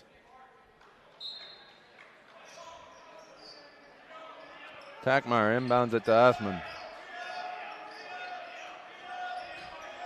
Two big three-point shooters guarding one another. Galati with it. Mid-range. No good. Offensive rebound tipped to Galati. Oh, he thought about the three. Good move. 15 seconds on the shot clock. Tackmeyer with it at the top. Tackmeyer wants an ISO. He's going to get it, go to the rack, and it's taken right out of his hands. Got to stop by ball. Smith. They were just outnumbered. It was, that was unfair. That was 3-on-1. Tackmeyer wanted a foul, but to be completely honest, when you go 3-on-1, it's kind of taken for granted there's going to be some contact. You're not going to get the benefit of the doubt. They came on top of the ball. Galati faked the three, had a man jumping. Good pass down low to Ford. Kicks it out to Fitch. Fitch turns around. Travel. Oh, they called a travel. The shot would have gone in. Stumbled slightly just when he transferred from the dribble to the shot hand. Just a slight stumble. Whew. Just over 4 minutes remaining. Ripon nursing a 7-point lead. And we'll see at what point with his 4 fouls is Meinholz reinserted. I would suggest to you it'll be now.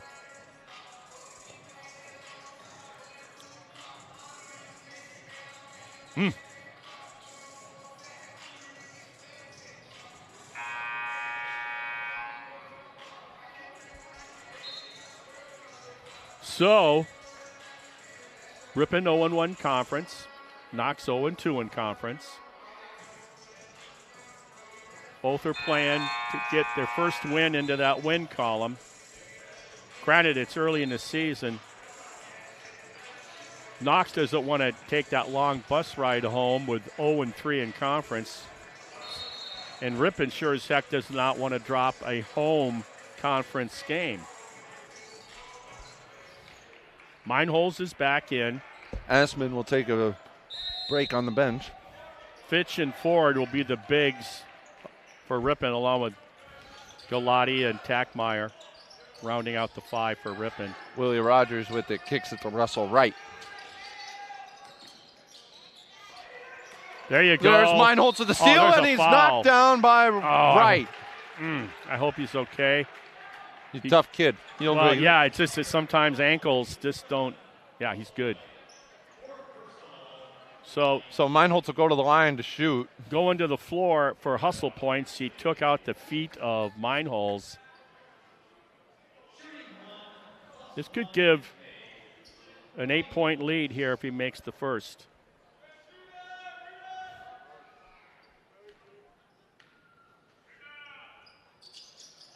There it is. Meinholz with 13 now. Remind you, even if Meinholz delivers here, it's still just a 3-possession game with just under 4 minutes. This is one of those games that even when it's over, it's not going to look like it was ever over. And he knocks both down. It's been such a gritty, tough physical game, but also just a food fight of a game. Pass to Stewart in the corner. Now it's Gallery. Back to Stewart. His 3 ball is no good. Rebound to Fitch. Good box out by Fitch. He didn't get the rebound, but he boxed out and allowed Ford to go get it. Good job.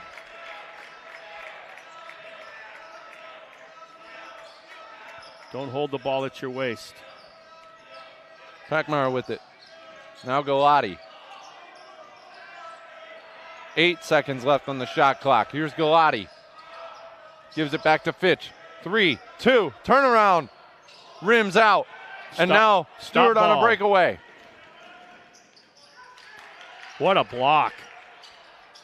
Goes up and a foul. Russell Wright will go to the line to shoot 2.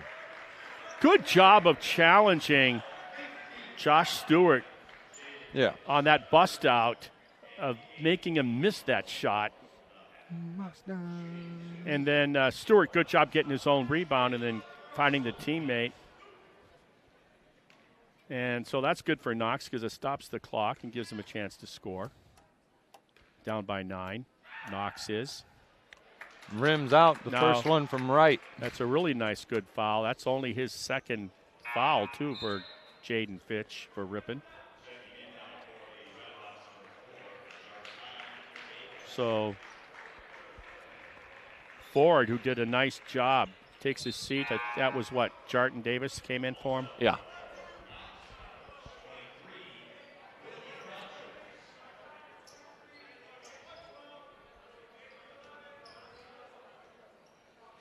He missed his first. Then you have the long delay in between his second opportunity.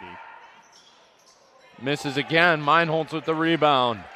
2 costly missed free throws from the Prairie Fire, and now they go into a press. 1-2-2.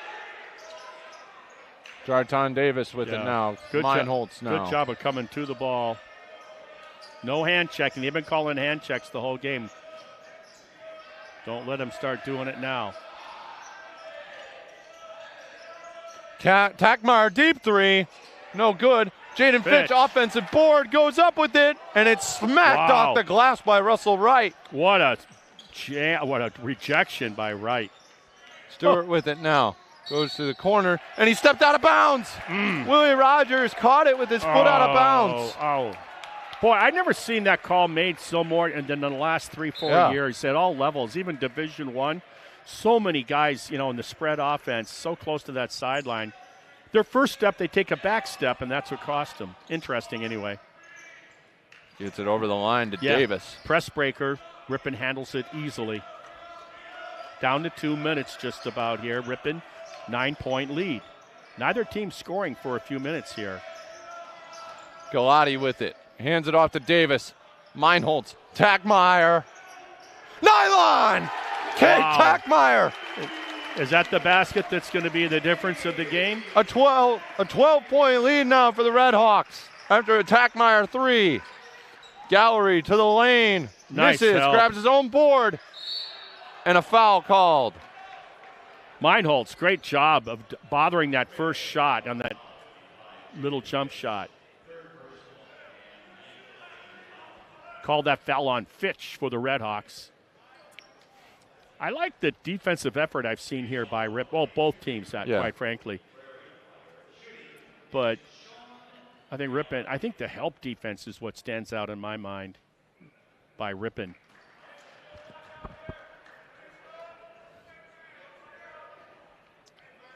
Minute 37 remaining. What a battle. Like I said, it's not beauty. One. 10-point game, minute and a half left.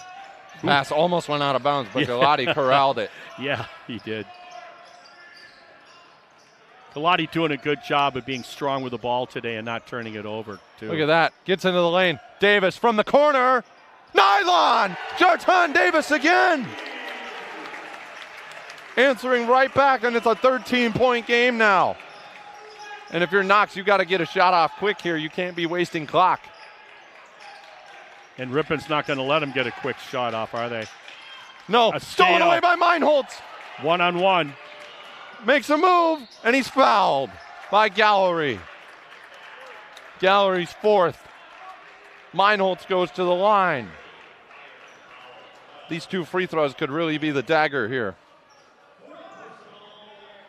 Yeah, I'm thinking Jarton's at back-to-back threes, right? We saw Cade Tackmeyer, which like, I'm feeling pretty good now. And then Jarton, Davis, with great ball movement, I might add. Knocks down the first one. Good spread offense. Davis was an orphan in the corner, knew what to do when he got it.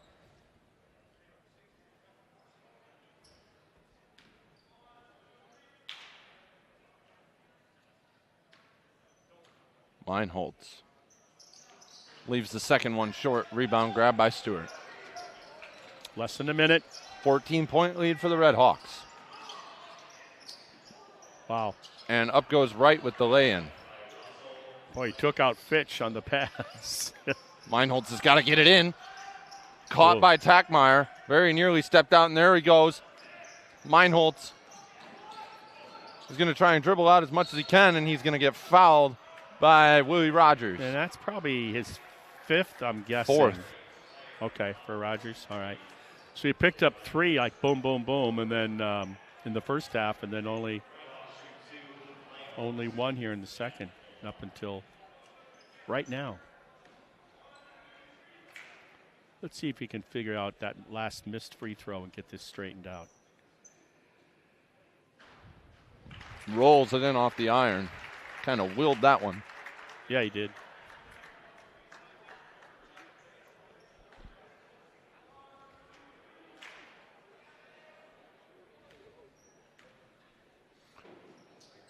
And he makes them both. So Luke Meinholz ices the game for all intents and purposes.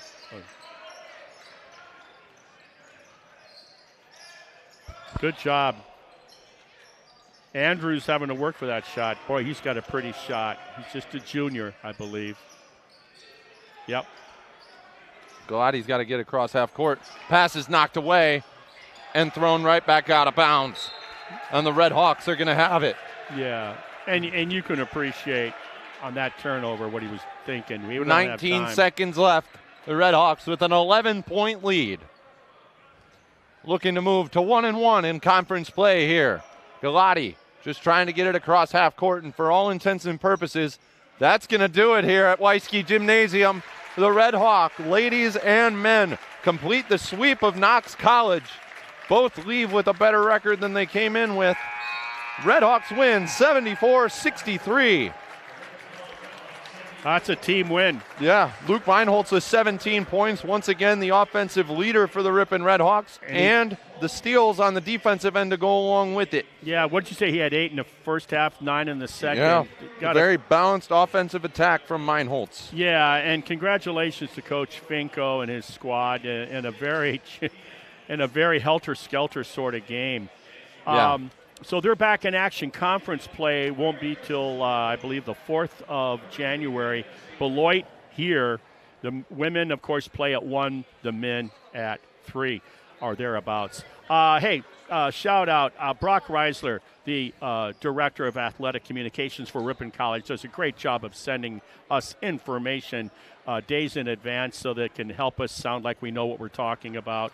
And then also a shout-out to Knox's Charles Bender, his counterpart. Charles sends Brock stuff that I'm going like, holy smokes, I know everything about Knox College now and then some. So great job by him. Hey, Jonathan, he handles I call him the keyboards, all the buttons items I'm not allowed to touch. And then Patrick behind the camera and helps me out with the remote interviews with the coaching staff. You guys do a great job. Jonathan, even though you're an LU grad, you guys do a great job, and I want to thank you. Yeah, that'll just about wrap it up for us. Thanks for joining us, ladies and gentlemen. If you don't see us around in person, happy holidays, happy New Year, Merry Christmas. Crete Slattery, Martin Ernser, we'll see you next time.